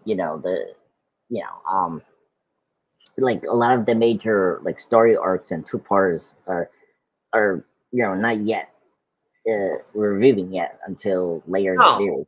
This is all just it's very good for us, and it's very good for the establishing the X-Men and the MCU in general, and it's very good for anybody out there that's maybe not watched the animated series, because we're trying to give you an opportunity here to understand the zeitgeist, if anything, as Andres and I already talked about before the show when we tried to plan how we wanted to sort of review these from now on. Just try to give you guys the zeitgeist, at least, of the themes that are trying to be pushed out by these episodes. Especially, as Andres already mentioned, in these spots where either it's a deliberate 2-part setup, if not more, right? 2-episode setup, or it's a loose one, right? Like this one where it's connected, right? It's not released as a two-parter, but it is a connected deal. Episodes 3 and 4 do connect heavily into each other, right? Which crosses over into the comics, Andreas, right? Because those interconnected series are basically like the all-star shit, of the comics, at least they used to be. What's the interconnected stuff? Yeah.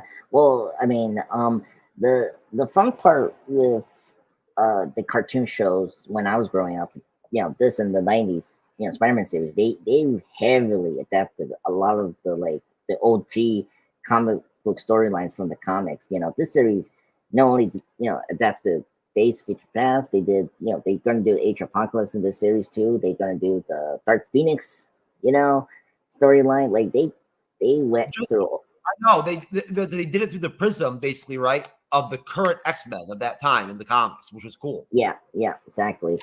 Right? And their current real time, they flushed out all this stuff that happened over like 40 years. Yeah, and they did it so successfully, which is fun. And it's good to look back on that because, there are some minor changes they did with that. Like the Days of Future Past 2-parter we're going to see in this season is very different from the single issue. But it's basically a faithful adaptation. It's just minor changes they did. Like Bishop is not the main traveler of Days of Future Past. That's Kitty Pryde. And, but the faithful adaptation is Mystique is the assassin of the story, and same thing with the Brotherhood of Mutants. So that's same from the comics. So it's very interesting to talk about that. And I will bring up like the difference and contrast of the storylines when we get to that. Sure. And in terms of episode 3, I mean, as we already alluded to, all this really is, episode 3 is a showcase of Magneto. It being introduced into the fold. And basically episode 3 very much allows there to be some room for laying some backstory, right, to Magneto's character. Yeah. And then establishing the connection, right, which they flush out heavily in this 3rd episode, especially with the scene with Jubilee and Professor X, which I thought was a great scene. Yeah. This 3rd episode, Andreas, you tell me if you agree. As our first question, basically, for episode 3, is one where they did a really great job pairing individual characters together, sort of in a way, or contrasting each other together in a way that came off very well for me, very effectively. And that would be Jubilee and Professor X, right, together. And then maybe more effectively in live action from an emotional standpoint or whatever, but still very, very solid in the animation. Yeah. And then it would be the courtroom scene and the duality of Magneto and Beast when Magneto tries to free Beast. And then, right, you know, they're back and forth. Yeah, I really like that too. And it's funny. When I was rewatching this because we're gonna get that Beast and Magneto interaction in the live action films with the younger versions of Magneto and Beast. You know, because I love it. If they had not done Beast as actual blue-haired Beast, blue-furred Beast, there wouldn't be as much. It wouldn't work as well. That dynamic with Magneto versus Beast, with Beast there, you know, trying to give his opinions, right? If he was just human looking, he wouldn't. He would just look like me, like me, right? Without how I look, and I'm disabled, but you never know it, right? Same deal with Beast. Without the fur, he doesn't even look like he represents a mutant. No. So why would Magneto even take him seriously? Yeah, exactly. And also they're connected mostly because of Mystique. That's the other thing that's okay. I get it.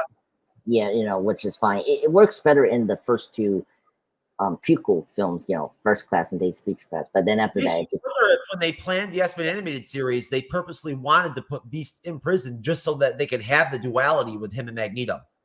Yeah, which is really cool because that's how we learned that he knows Xavier, which is great. And you see how Magneto reviews the humans, and you see how Beast is trying to uphold Professor X's dreams of coexistence. Sure, because everyone has their own way of explaining and whatnot, and verbalizing why they follow Xavier's dream. Beast represents a version of it where it's at the intellectual level that would fuck with Magneto and fuck with Xavier, right? That are seasoned, grown, aged, characters that have been in the game for a long time. Well, Beast has too, right? And Beast is Beast can is the type of character where he's at an intellectual level where he can spar with Magneto, because Magneto ain't no dope, right? No. Like, he might be a villain, but Magneto is a very intelligent person. He's just been through a lot of shit, and he's damaged. He suffered a lot of pain, a loss. Yeah, and that's another great thing about it, that this episode didn't shy away of that. They don't confirm he's a Holocaust survivor. That's the thing that I do want to address, the difference between this and the comics and the action films. You don't get a confirmation that he's a Holocaust survivor in this version, but you get the gist of what happened to Magneto and that war. You didn't add that component. Yeah. No, and I mean, you get the idea that he was in a war territory country. We were seeing with Russia, the Ukraine. You get it's fine not to use the Holocaust thing, because we're gonna get that later. Xavier explains it as basically that they worked together. Remember, they were in some other country, whatnot, where things broke down. Yeah, and they work together as medical, with helping people, right? Helping people heal and whatnot, everything, right? Yeah.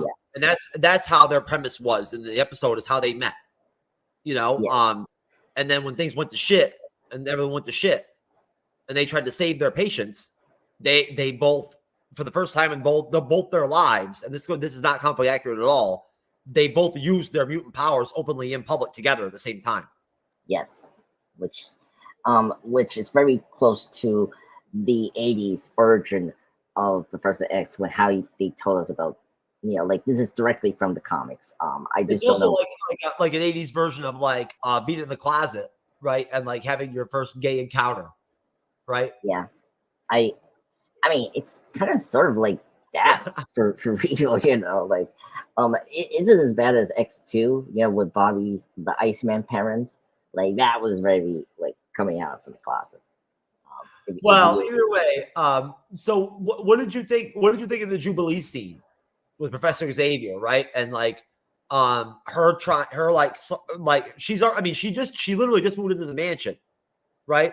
And Yeah. I love the fact that that she has that emotional connection with Xavier. Yeah, well, like one of the things I like about Xavier in the, how you say it, in the medium and the movies, that he's like a father figure to these mutants, you know, and I really like we saw that with Jubilee because you know, like Xavier is helping Jubilee to help control her powers and all that, and so I really like that, you know, development between Jubilee and Xavier because you know, because Xavier is a father figure, you know, he's a teacher, but like he's also a father to these people because you know some of them, you know, like were abandoned by their parents. Like when we get to Rogue, like Rogue got, you know, abandoned by her father because of her mutant powers, and you know, Cyclops. You know, remember Cyclops' parents died, and like he was sort of orphaned until Xavier, you know, take him in. So you know, I really dug that we are getting into the father figure of Xavier. You know, and it's sad for it's really sad when he's trying to help these other mutants. He feels, you know, a failure because you know Sabretooth and you know Magneto, but you know it's like they made their choice to be evil, you know. And I like that, you know, that the X-Men, in particular Jubilee, comforts him that you know we did fail together as a team. You know, it's not you that fell, you know, and I like that. So yeah, X-Men is really good. Yeah, episode 3, great episode. It really gets into that. Last thing I liked about is the plot. The plot of was No, it? no, please espouse off that one, not right, and then I'll bounce off that, you know, and then we'll do ratings and we'll wrap the episode up. So feel free, and then I'll react off that. Yeah. So another cool comic book Easter egg is actually the Magneto plot, him using the missiles. So if you don't know your X-Men history, that actually is the same thing he does when we first see Magneto in the comic books in X-Men issue 3. No, X-Men issue 1, when we get the X-Men for the first time. And Magneto was the first villain they faced. And his plot there was also going into a military base and control the missiles. If you read the comic book of the first issue of X-Men with the 5 original X-Men with Beast, Iceman, Angel, Jean Grey, and Cyclops. That is actually the first plot. So I actually like that this episode 3 actually adapt that first issue, but into the new, the uncanny X-Men here of the 90s with Wolverine and Storm. So that his plot is actually a direct adaptation of Magneto's first appearance as a villain. So I really like that. If you didn't know that, that's actually a thing they did, and it's similar to First Class with the missiles, with the Cuban Missile Crisis, where you know Sebastian Shaw, the Kevin Bacon villain from First Class, was going to use missiles to destroy the world to increase the population. So it's great that they're using the X-Men for issue as a plot for, you know, how these villains wants to destroy the world. Most definitely, I agree with you 100% on that. Yeah. So that was really neat with this episode. No, and I think that it was really great to see them introduce Magneto this quickly. That was a very good strategic move for them to establish him firmly. It only makes common sense to establish him firmly in your, especially, you know, in your first crack at selling the X-Men to anybody in a non-comic book form, really, right? Yeah. It only makes sense that you would have Magneto, just like a lot of people would like to see Magneto still be the first real major villain in the MCU as the X-Men's first villain. We probably won't get him because it's been done so many times now, right? Yeah. That it's sort of played out, right? But at the same time, though, there's still that demand to have it happen because it is sort of how things work out, right? I think it was a good move for them, very smart. They did a really good job of handling the story, right? The for an animated X-Men kid show, the trial scene with Beast is really well done. Right. Yes. The judge is very professional, right? Like it's very adult like the way that it goes out, that trial scene goes on. You know, and Beast kind of like jokes and makes light of going back to prison and whatnot. That's the only part where it's kind of farcical because like going to prison sucks. Like being like he's in like solitary confinement. You know, like that's just rough, man. Like, you know what I'm saying? I did love the line when he said like, "Oh, I have now more time to re-up whatever that was." Yeah, for real. Like seriously, like he's making it sound like like it's people. Just to be clear, folks, like they should have at least let Beast gripe a little bit or whatever, whatnot, because like it's good. Don't get me wrong, it's nice he's got books and shit. It doesn't matter how comfortable he looks at like in his cell or whatnot on the animated series. He's not comfortable in real life in that cell, right? That is not good a good situation to be in by yourself all day long, 24 hours a day. Not positive. But all right. So episode 3, as we explained, all it really is just an introduction of Magneto, and then sort of really, even though we already saw him first, our real first confirmation of Sabretooth. Yes. As another villain for us in the X-Men animated series, right? Not, not overall in the MCU universe, not in the X-Men universe, or in their, their overall, worldview. But in this series alone, targeted, this is his first, appearance as a solidified villain. Also connected and attached and teamed up with Magneto or working for Magneto. Right? Yeah. So they established a pretty good premise in this episode. Yeah. And plus, establishing the rivalry between Sabretooth and Wolverine, because that's very important from the comics, and it was right.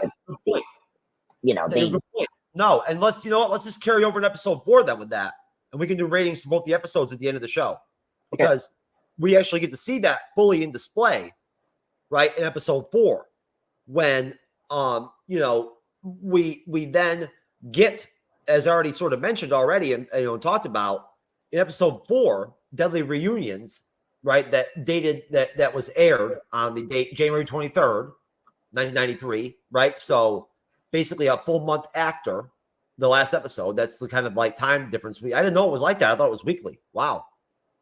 Yeah. All right. So no shit. So that was actually the first episode of that was a 3-month jump between episodes. Yeah. Jesus. I just want to remind people, back then there were, this is where back in the 90s, the episode airing of the animation shows were very weird. They did it out of order. So, and it became later in different months. I think, because I know Batman animated series run was kind of similar to the X-Men, I think, schedule. But let me check. Yeah, like it's weird because like it originally aired like prime time, like weekday, like the episodes were like in 1 month, and then they were going to appear in another next month, because if they didn't air that time, it was very weird. Like everything was out of order, these episodes, and so it was very. I remember reading about this. I watched a video about why this happened. Yeah, I don't know. It was very. It's so confusing. I had to read up like why they did it. It was one of those weird things about the 90s, what they're airing with these shows. That's crazy though. I mean, that's a 3-month gap between episodes. Yeah. When I was watching the air, like it still happens actually. Like it still happens today with other shows, live action. Like if you watch like the Arrowverse shows, like they air a couple episodes for like a month, and then they take a break for like 1 month or 2 months, and then they come back for like maybe 2 or 3 episodes, and then like I don't know, like they were because of holidays and all that, they were trying to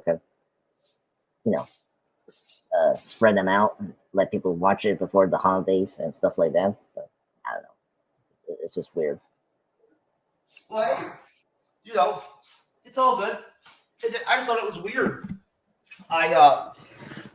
In all honesty, I had no clue that they had that big of a break. in between these episodes, but whatever. Either way, we'll figure that out for next show. We'll figure out why this happened.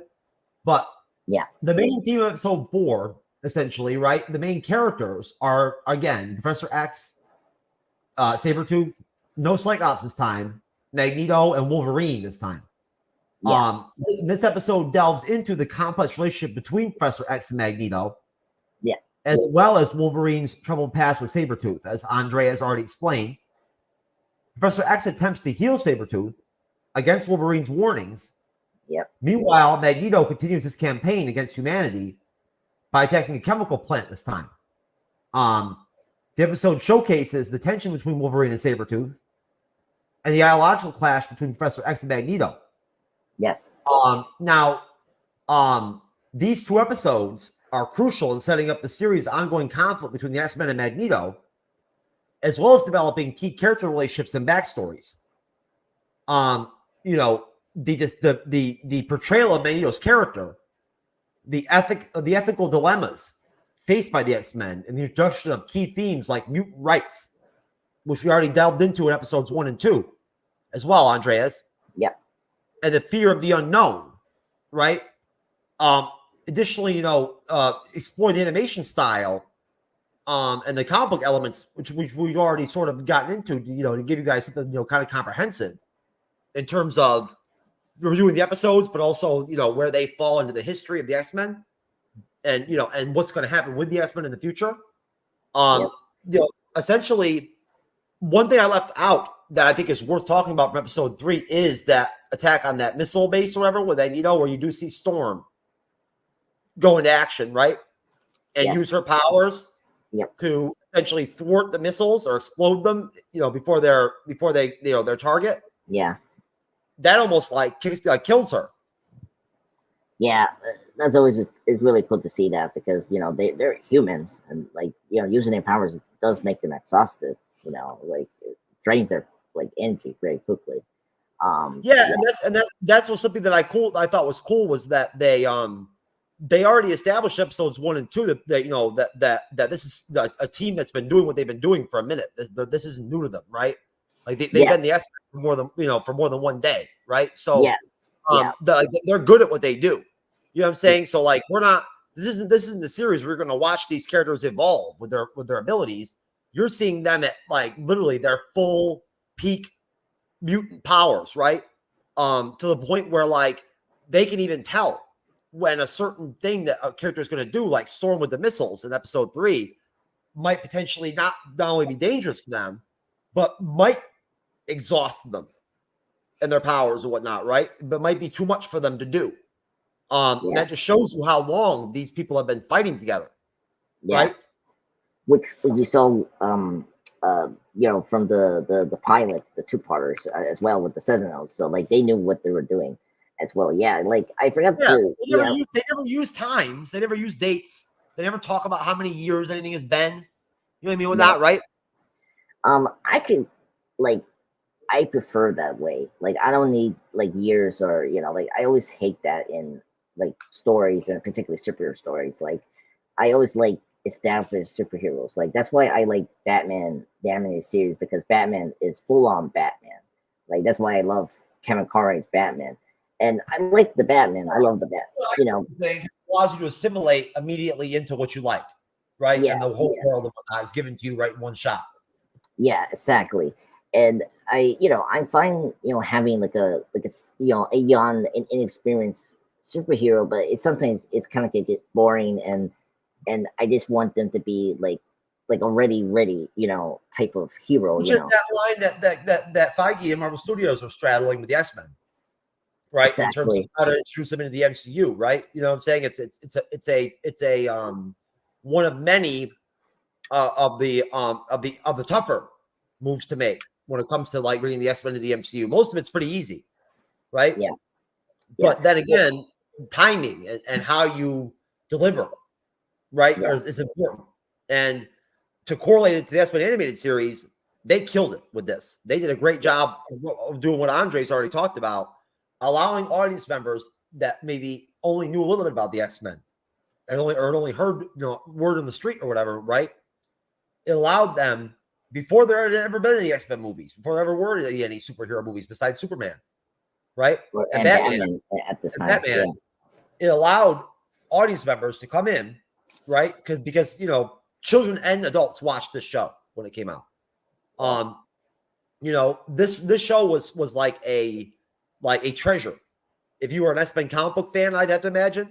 I was too young, but if you were an X-Men comic book fan, if I would have been older when I was younger, I would have been like over the moon over this show. I was just too young to be excited about it or like grasp how powerful it was that like the shit I loved on the page was being converted into like, you know, some kind of form I could watch on TV. That was just way too above my level of, you know what I'm saying? Yeah. I mean, and this show, how you say, influenced the X-Men films. You know, how the lineup was for the first X-Men film. Because remember, who were the four X-Men team? Wolverine, Cyclops, Storm, and Jean. And they were in the X-Men show. That's right. Just like the self-titled X-Men comic book is what was how they was sort of what they decided to use off of as a mold or template, right? For sort of how they cast their original team of the X-Men animated series was based off of basically the self-titled that split, not the series itself, but that split to the blue gold team is what created the ability for them to be able to go in to have that team together. They'd already seen the chemistry that was possible and the dynamic that was possible, right? By that split, by breaking the group up into the two teams. And let's be honest here, folks, if you were around back in the day and you read the Uncanny X-Men versus, which I never looked at it this way, but versus the X-Men self-titled, the blue team was more kind of entertaining and like had more flash to it than like the gold team did. Yeah. It had more drama. It had more drama. It had more like romantic shit going on. Right? Yeah. Yeah, with the Jean and Cyclops and Wolverine. Yeah, Rogue and Gambit, right? Rogue and Gambit were big in the self-titled X-Men. Well, I mean, I think it's really this show made that popular because at the time I don't think they were together. I know. So without that X-Men self-titled, because the X-Men and subtitled comic was when they really actually focused and made Gambit and Rogue a focus. Yeah. Right? It allowed them, they had the space to do it all of a sudden, right? They never could before. No, they had to kind of, you know, right? They could only work it in a little bit here and there. They couldn't really like flush it out. Yeah. Well, because here, let me check that because I know because Gambit actually was created later in the X-Men one because he was created in 1990. So and Rogue was created in the 80s. That's the thing people have to remember. Rogue was already in the X-Men like for a long time, where Gambit was a newer character. Sure, but it was the animated series, and it was that really the animated series, and it was the self-titled comic that really gave her the space, right? That to elevate her character.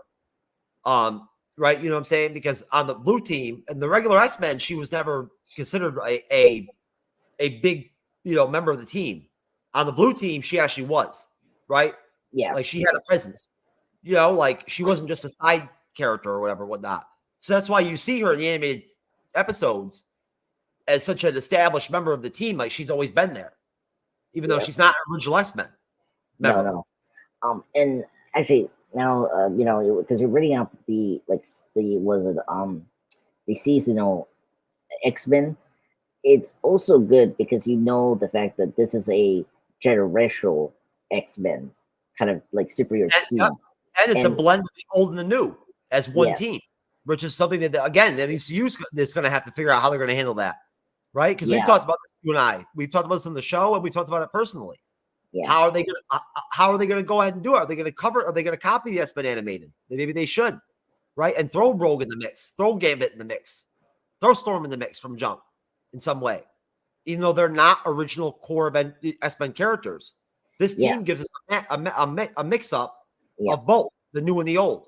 Yeah, and plus, you know, because they can save the original 5 later, like because you already have Cyclops and Jean as the 2 original being part of the new generation, you know, for good reasons, and you know we can, you know, like like expand upon that in the next movie and like bring in the other, Ritual 5, Beast. Right. I didn't think about it, but really, Rogue is treated almost like it's an elder statesman in the animated series so far. She's in the same. She's right below like Cyclops and Storm, right there below Jean Grey and whatnot, and Wolverine as like a main, as some veteran X-Men, right? And it fits with the timeline of the comic because she, predates. That's when she peaked. Yeah, that's when she broke out. Was right around that time. You know what I mean? That's when she became such a, and that during the comic book boom, during the boom, baby. No, but we don't see much Rogue at all. I don't think. Do we even see her? Episodes 3 and 4? No, 3 she wasn't. No, Storm, Cyclops, and Wolverine were in episode 3. 4 is where we see Rogue here, where she kissed Cyclops to like. That's right. Yeah, and again, folks, only in the 90s in the animated series would you get a dynamic where Rogue gets to use her mutant powers, right, to like save Cyclops' life, and in order to do that, right, she has to give him mouth to mouth or whatever. And when she does it, she jokes about it, like as like, "Don't tell Jean this happened," or whatnot. Like as in like, as in the adult world, what that means is like, like I'm hot, you're hot, right? Like you might be dying and shit, but like, don't tell Jean, don't let Jean know that, like, you know what I'm saying? You were making out and shit, because like I'm fine as fuck. I'm Rogue. You know what I'm saying? You don't want to be worried and shit, whatnot. Jean, you already got Wolverine yelling your name all the time, whatnot, before he goes into battle. Yeah, I know. Just Cyclops, right? Yeah, exactly. Like I was like, God damn it, again? Yeah, yeah, it's so funny. I love when she say that, and then plus like, what was it later when they came back to the dimension and they like say, what was it that Rogue say to Scott that like, when they get back and he finally is all recovered, Rogue says she flirts with him again. She says something like, I can't remember, but it was good, right? Yeah, it was so good because it made Cyclops uncomfortable. Yeah, it was so funny. I forgot about like. Yeah. She's like throwing some sex at him. She's throwing some pussy at him, like almost like like as a friend. You know what I mean? Whatnot, right? See, and this is a good point. Well, maybe I'll save it, but like that's one of the things I like about Rogue because she's such a fun like character. It was always annoying that the X-Men films didn't do Rogue right. It was like no, because you see her energy, right? Like she's actually a really entertaining character, right? As somebody that's an equal to the rest of the X-Men, not some like wounded young girl that like doesn't even really, you don't even know what her powers are, really, other than like something bad that like steals memories from people and kills them and shit, right? Like that's all she's good for. That and like chasing Wolverine around. Yeah. Honestly, if all you knew about Rogue was her and the damn freaking original Fox X-Men films, she'd be on your list of the most despised X-Men characters ever. Oh no, there's one display. No. I like that version. I will put the weakest like X-Men character of Fox movies, where the despised one is Storm from Halle Berry, and it's just because Storm in that one is not even Storm. Can you imagine if they brought back Rogue from the original Fox X-Men films in Secret Wars and allowed her to have like a Wanda moment with like Wanda Thanos moment from Endgame? Yeah. With her powers all of a sudden, like as a redemption arc for her, like fuck it, you know what I'm saying? Let's actually show Rogue what Rogue can do, and have her fight like Juggernaut or some shit or Apocalypse hand to hand, flying and shit. Oh my god, that would be cool. That would be the best moment for to really make that character. It would make no sense though. It'd be so stupid. It'd be like, wait a minute, you've been so stupid for so long and like so useless. Now you do that. That's true, but there'd be no setup for it. Well, I mean, let's be honest. The X-Men films never were good at setting up things. So, like, I don't. No. I know it's just funny. The reason I was laughing or it was a vision in my head. Cyclops thinking to himself in battle, why the fuck does Wolverine always yell Jean all the time right before we fight and shit, people and whatnot, everything? Like, what does that even mean? He loves Jean, so he's like expressing emotion in the public. You want me to fight you? Do you want me to fight you right now instead of the enemy? Like instead of that, you don't want to fight you? Yeah. Is that like a personal thing? Like just let me know you're banging my girl real quick before we fight Magneto? I know. It's very funny. One thing I do like about these two episodes is the Cyclops and Wolverine, the thematic, like their pairing, because that's something we saw a little bit in the pilot, with the whole Marth situation. And it's very refreshing to see Cyclops as a character, and I like how they both work really well. Like I like how, was it Cyclops? Good writing. You Yeah, know what I'm saying? really Like, good writing. Yeah, you're talking about very small scenes with very little dialogue, right? Like you're talking about like just when they first put in episode 3, they put Sabretooth in the infirmary. Cyclops tells Professor Xavier, who knows why Wolverine hates him. Does he ever have a reason? Yeah, that's so good. I love that line because that's all he says. That's it. Yeah, that's it, and like it conveys everything. It's enough right there. That you know what I'm saying. Like that's how effective good writing can be. It can be that effective. Yeah, exactly. That's what I love about that. What else? It creates for people who already know what they're working with, like us. It creates it reinforces something we already expect. For people who are new, right? It gives them something to work with to understand the interpersonal dynamics and relationships, like it said in the synopsis, in between the characters. It gives us more context between the team members, right? And their interactions. Yeah, I agree. Yeah. They do a really good job of explaining things, and help formulating who the characters are to the audience. Yeah, explaining right more of their backstory. Yeah, I agree. Yeah, well done. Minutes, it's not bad. No, I mean that's the same thing with Batman, the animated series. Like they do a good job of like showing you who the characters are, and like it's just amazing. And this show does that well too, and it's really good. Well, the voice actors do a good job delivering too, right? That can't be left out, right? You know what I'm saying and whatnot. And although the animation, folks, is so unfortunately so bad nowadays that literally like I can't even go on YouTube and really find much of it to use on the shows because it's just really that bad. There isn't much of it to find on YouTube. But like either way, it's still for back then, the animation is really good. It really is. And it's going to be awesome to see the contrast when we start covering X-Men 97 of their evolved look, their up-to-date look of the animated style that hopefully they're going to adapt, that they are with the series to what we're watching right now, I think. And that's going to make these reviews a lot of fun because we're going to have another element of actually comparing and contrasting season 6 with season 2 or we're at that point or whatnot. Yeah. The animation do change between 3 to 5, and so it's going to be not the same like what we're currently watching. So it'll be changing from when we get into season 2 to 5. I've seen the difference in the animation with the other X-Men animated show that was popular when I've gone to look for stuff for thumbnails. The one where Magneto doesn't wear a helmet. Yeah, that's like in season 5, I think, or 4. No, the other series. The other series.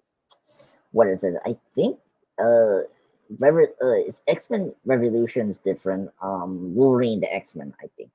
Whatever one it is, it's the one that pops up along with the original animated, right? Okay. The logos and images when I search Google. And you can see the difference in the animation difference is stark. It's not that stark towards a newer show, but there is a big difference. Yeah. Magneto.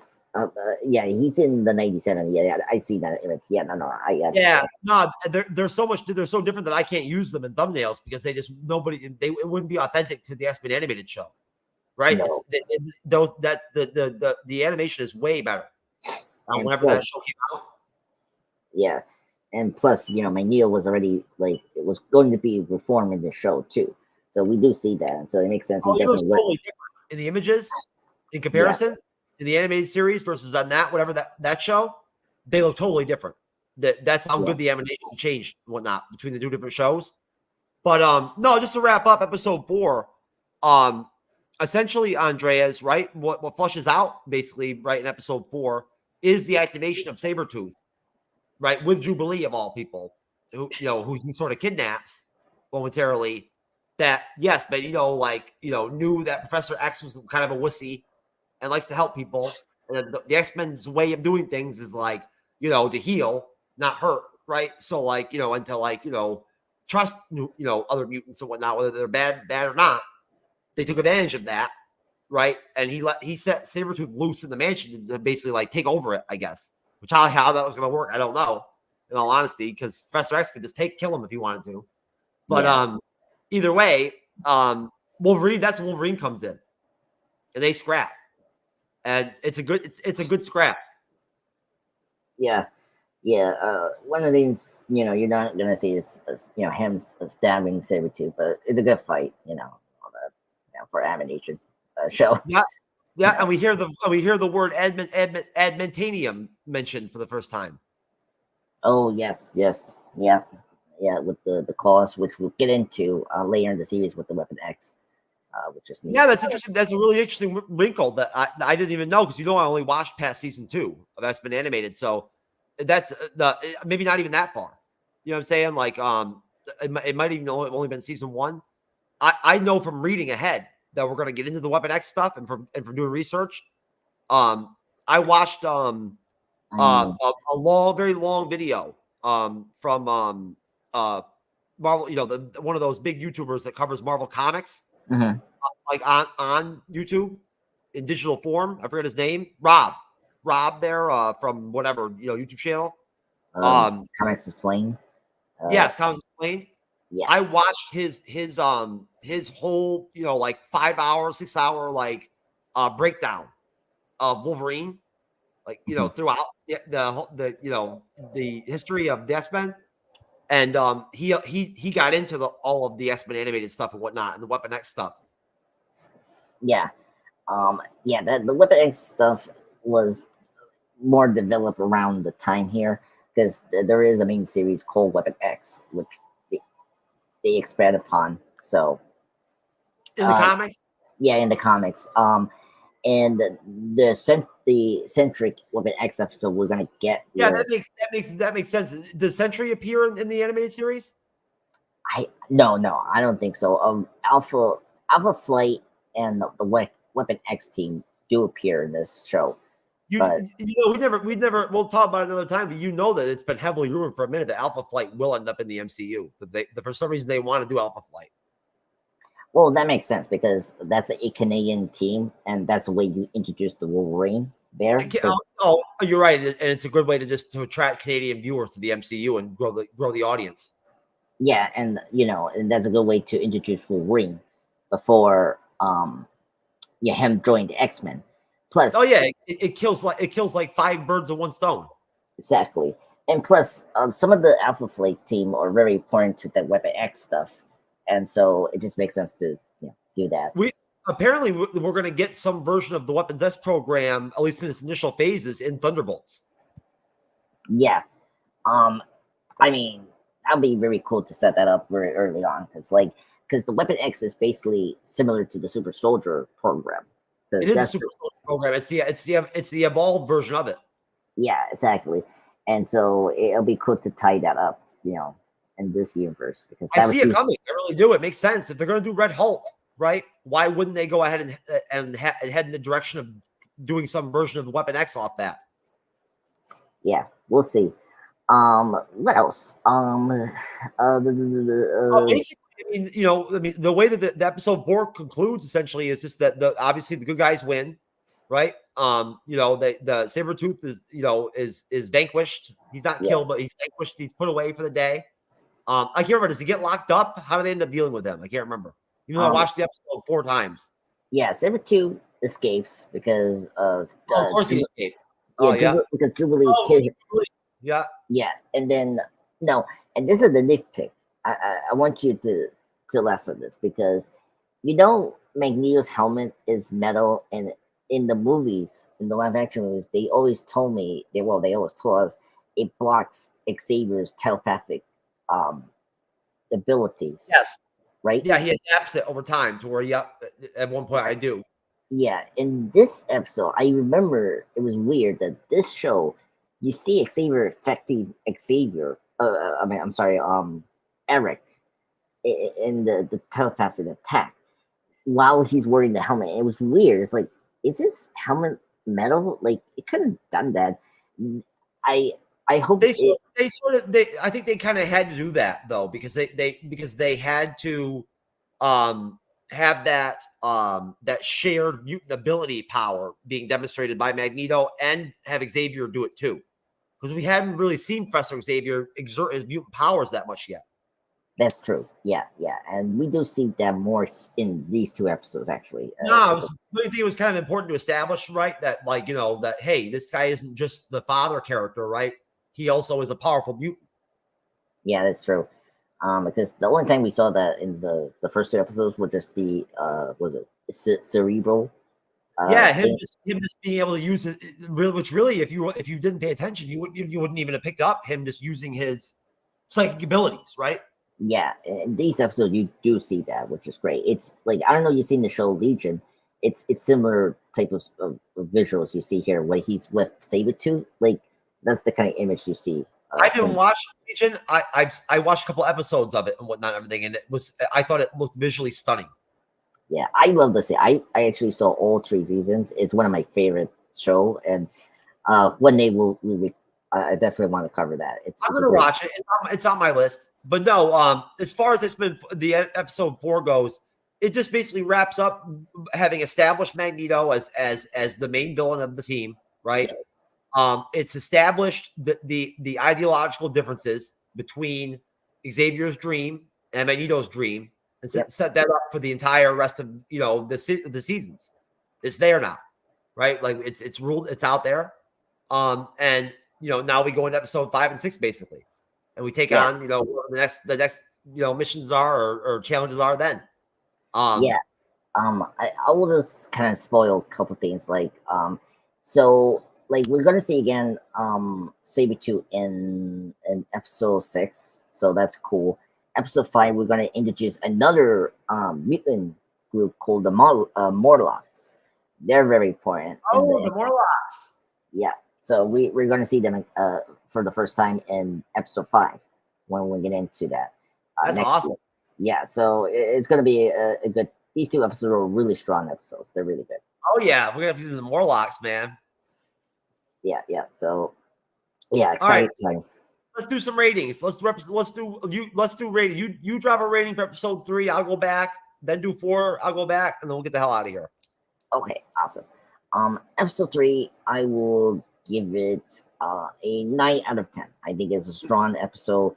It introduced Magneto so well. Like, you understand his motivation. The action is really great. It paced very well. And it gives you all the important relationship between Magneto and Professor X, right? And then same thing with Sabretooth and Wolverine. And you see a great X-Men teamwork in this episode, which is really nice.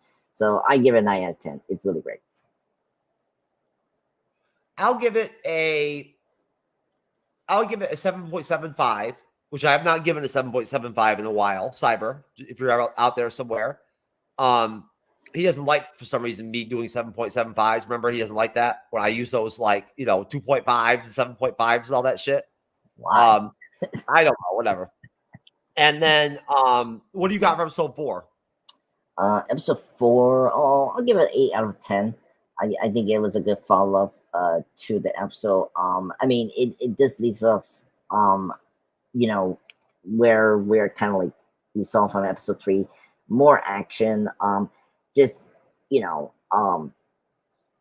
bit. It was a bit more slow kind of episode. One thing we didn't bring up was Sandra Kelly. He's going to run as president, which we're going to see throughout the first season. And that's important because he's going to be a major figure for Days of Future Past 2-parter. We're going to see in first season of X-Men. So that was very important that they left that off. But yeah, I give it 8 out of 10. It was a great job of the continuance of the themes of the first 2 episodes, right? The characters, to keep them around. Yeah, exactly. That's the great thing about this show, because I guess we need to bring this up. This show is very, what do you call it, serialized kind of show. So like they very like they have something that's gonna build up towards the end, which is great. Yes, it's basically what I believe, if I understand correctly, what you're saying is that it follows what at that time was a standard model for how a television show it was typically ran, or like what it would deliver, right? Yeah, because like I know I'm bringing up Batman, but like we're like compared to that Batman the Animated Series when that appeared, it wasn't a serialized show. It was more like a weekly like or like it was more like a weekly kind of episode. Like everything was standalone, and they always had two-parters, but it was strictly just like a two-parter. And that's it. Like they never built up with like a season arc like the X-Men series and Spider-Man does in these shows. Most definitely. No, the world building is totally different. Yeah. But I'm gonna give episode 4 a 6.5. Okay. And I'm thinking I'm going to be dropping some higher ratings probably on episodes 5 and 6. Yeah. Like I like episode 6 a lot more. I made it like a ranking of season 1. It's high on my list of a good. It's a really good episode because it does more of the subject to and Wolverine relationship, and it's really great. So these were very contextual episodes. Right, more meant to like build things up for the future than they were for the present, right? Yes, and these episodes we're going to get into next week. It's more like we're getting into more of like doing more fun things with the characters. Their actual activities in real time, like them actually doing what they do, being X-Men and whatnot, and everything. And that's why I said I'll probably rate them higher because we're going to get to see more Rogue, right, and the teams and them in action together and whatnot. And I enjoy that. Yeah, I agree. No. But that's it, folks. The MCU'S Bleeding Edge report is done. We have vanquished X-Men, the animated original series, episodes 3 and 4 in the tank. We will see you on Wednesday for Echo episode 1, which I need to hit the end button and play our outro so I can start or continue, working on my research for that and get ready for that show. Can't wait. Oh my God. Yep. Say goodnight. Say goodnight, Andres, Mr. Time Cop, Time Lord, sir. Wakanda forever, baby. Yeah. Drip Eliante pulling up, feeling like Harry Belafonte. Look at my racks, feel like Serena went from the back. Swing, pull like Jim, waves on swing.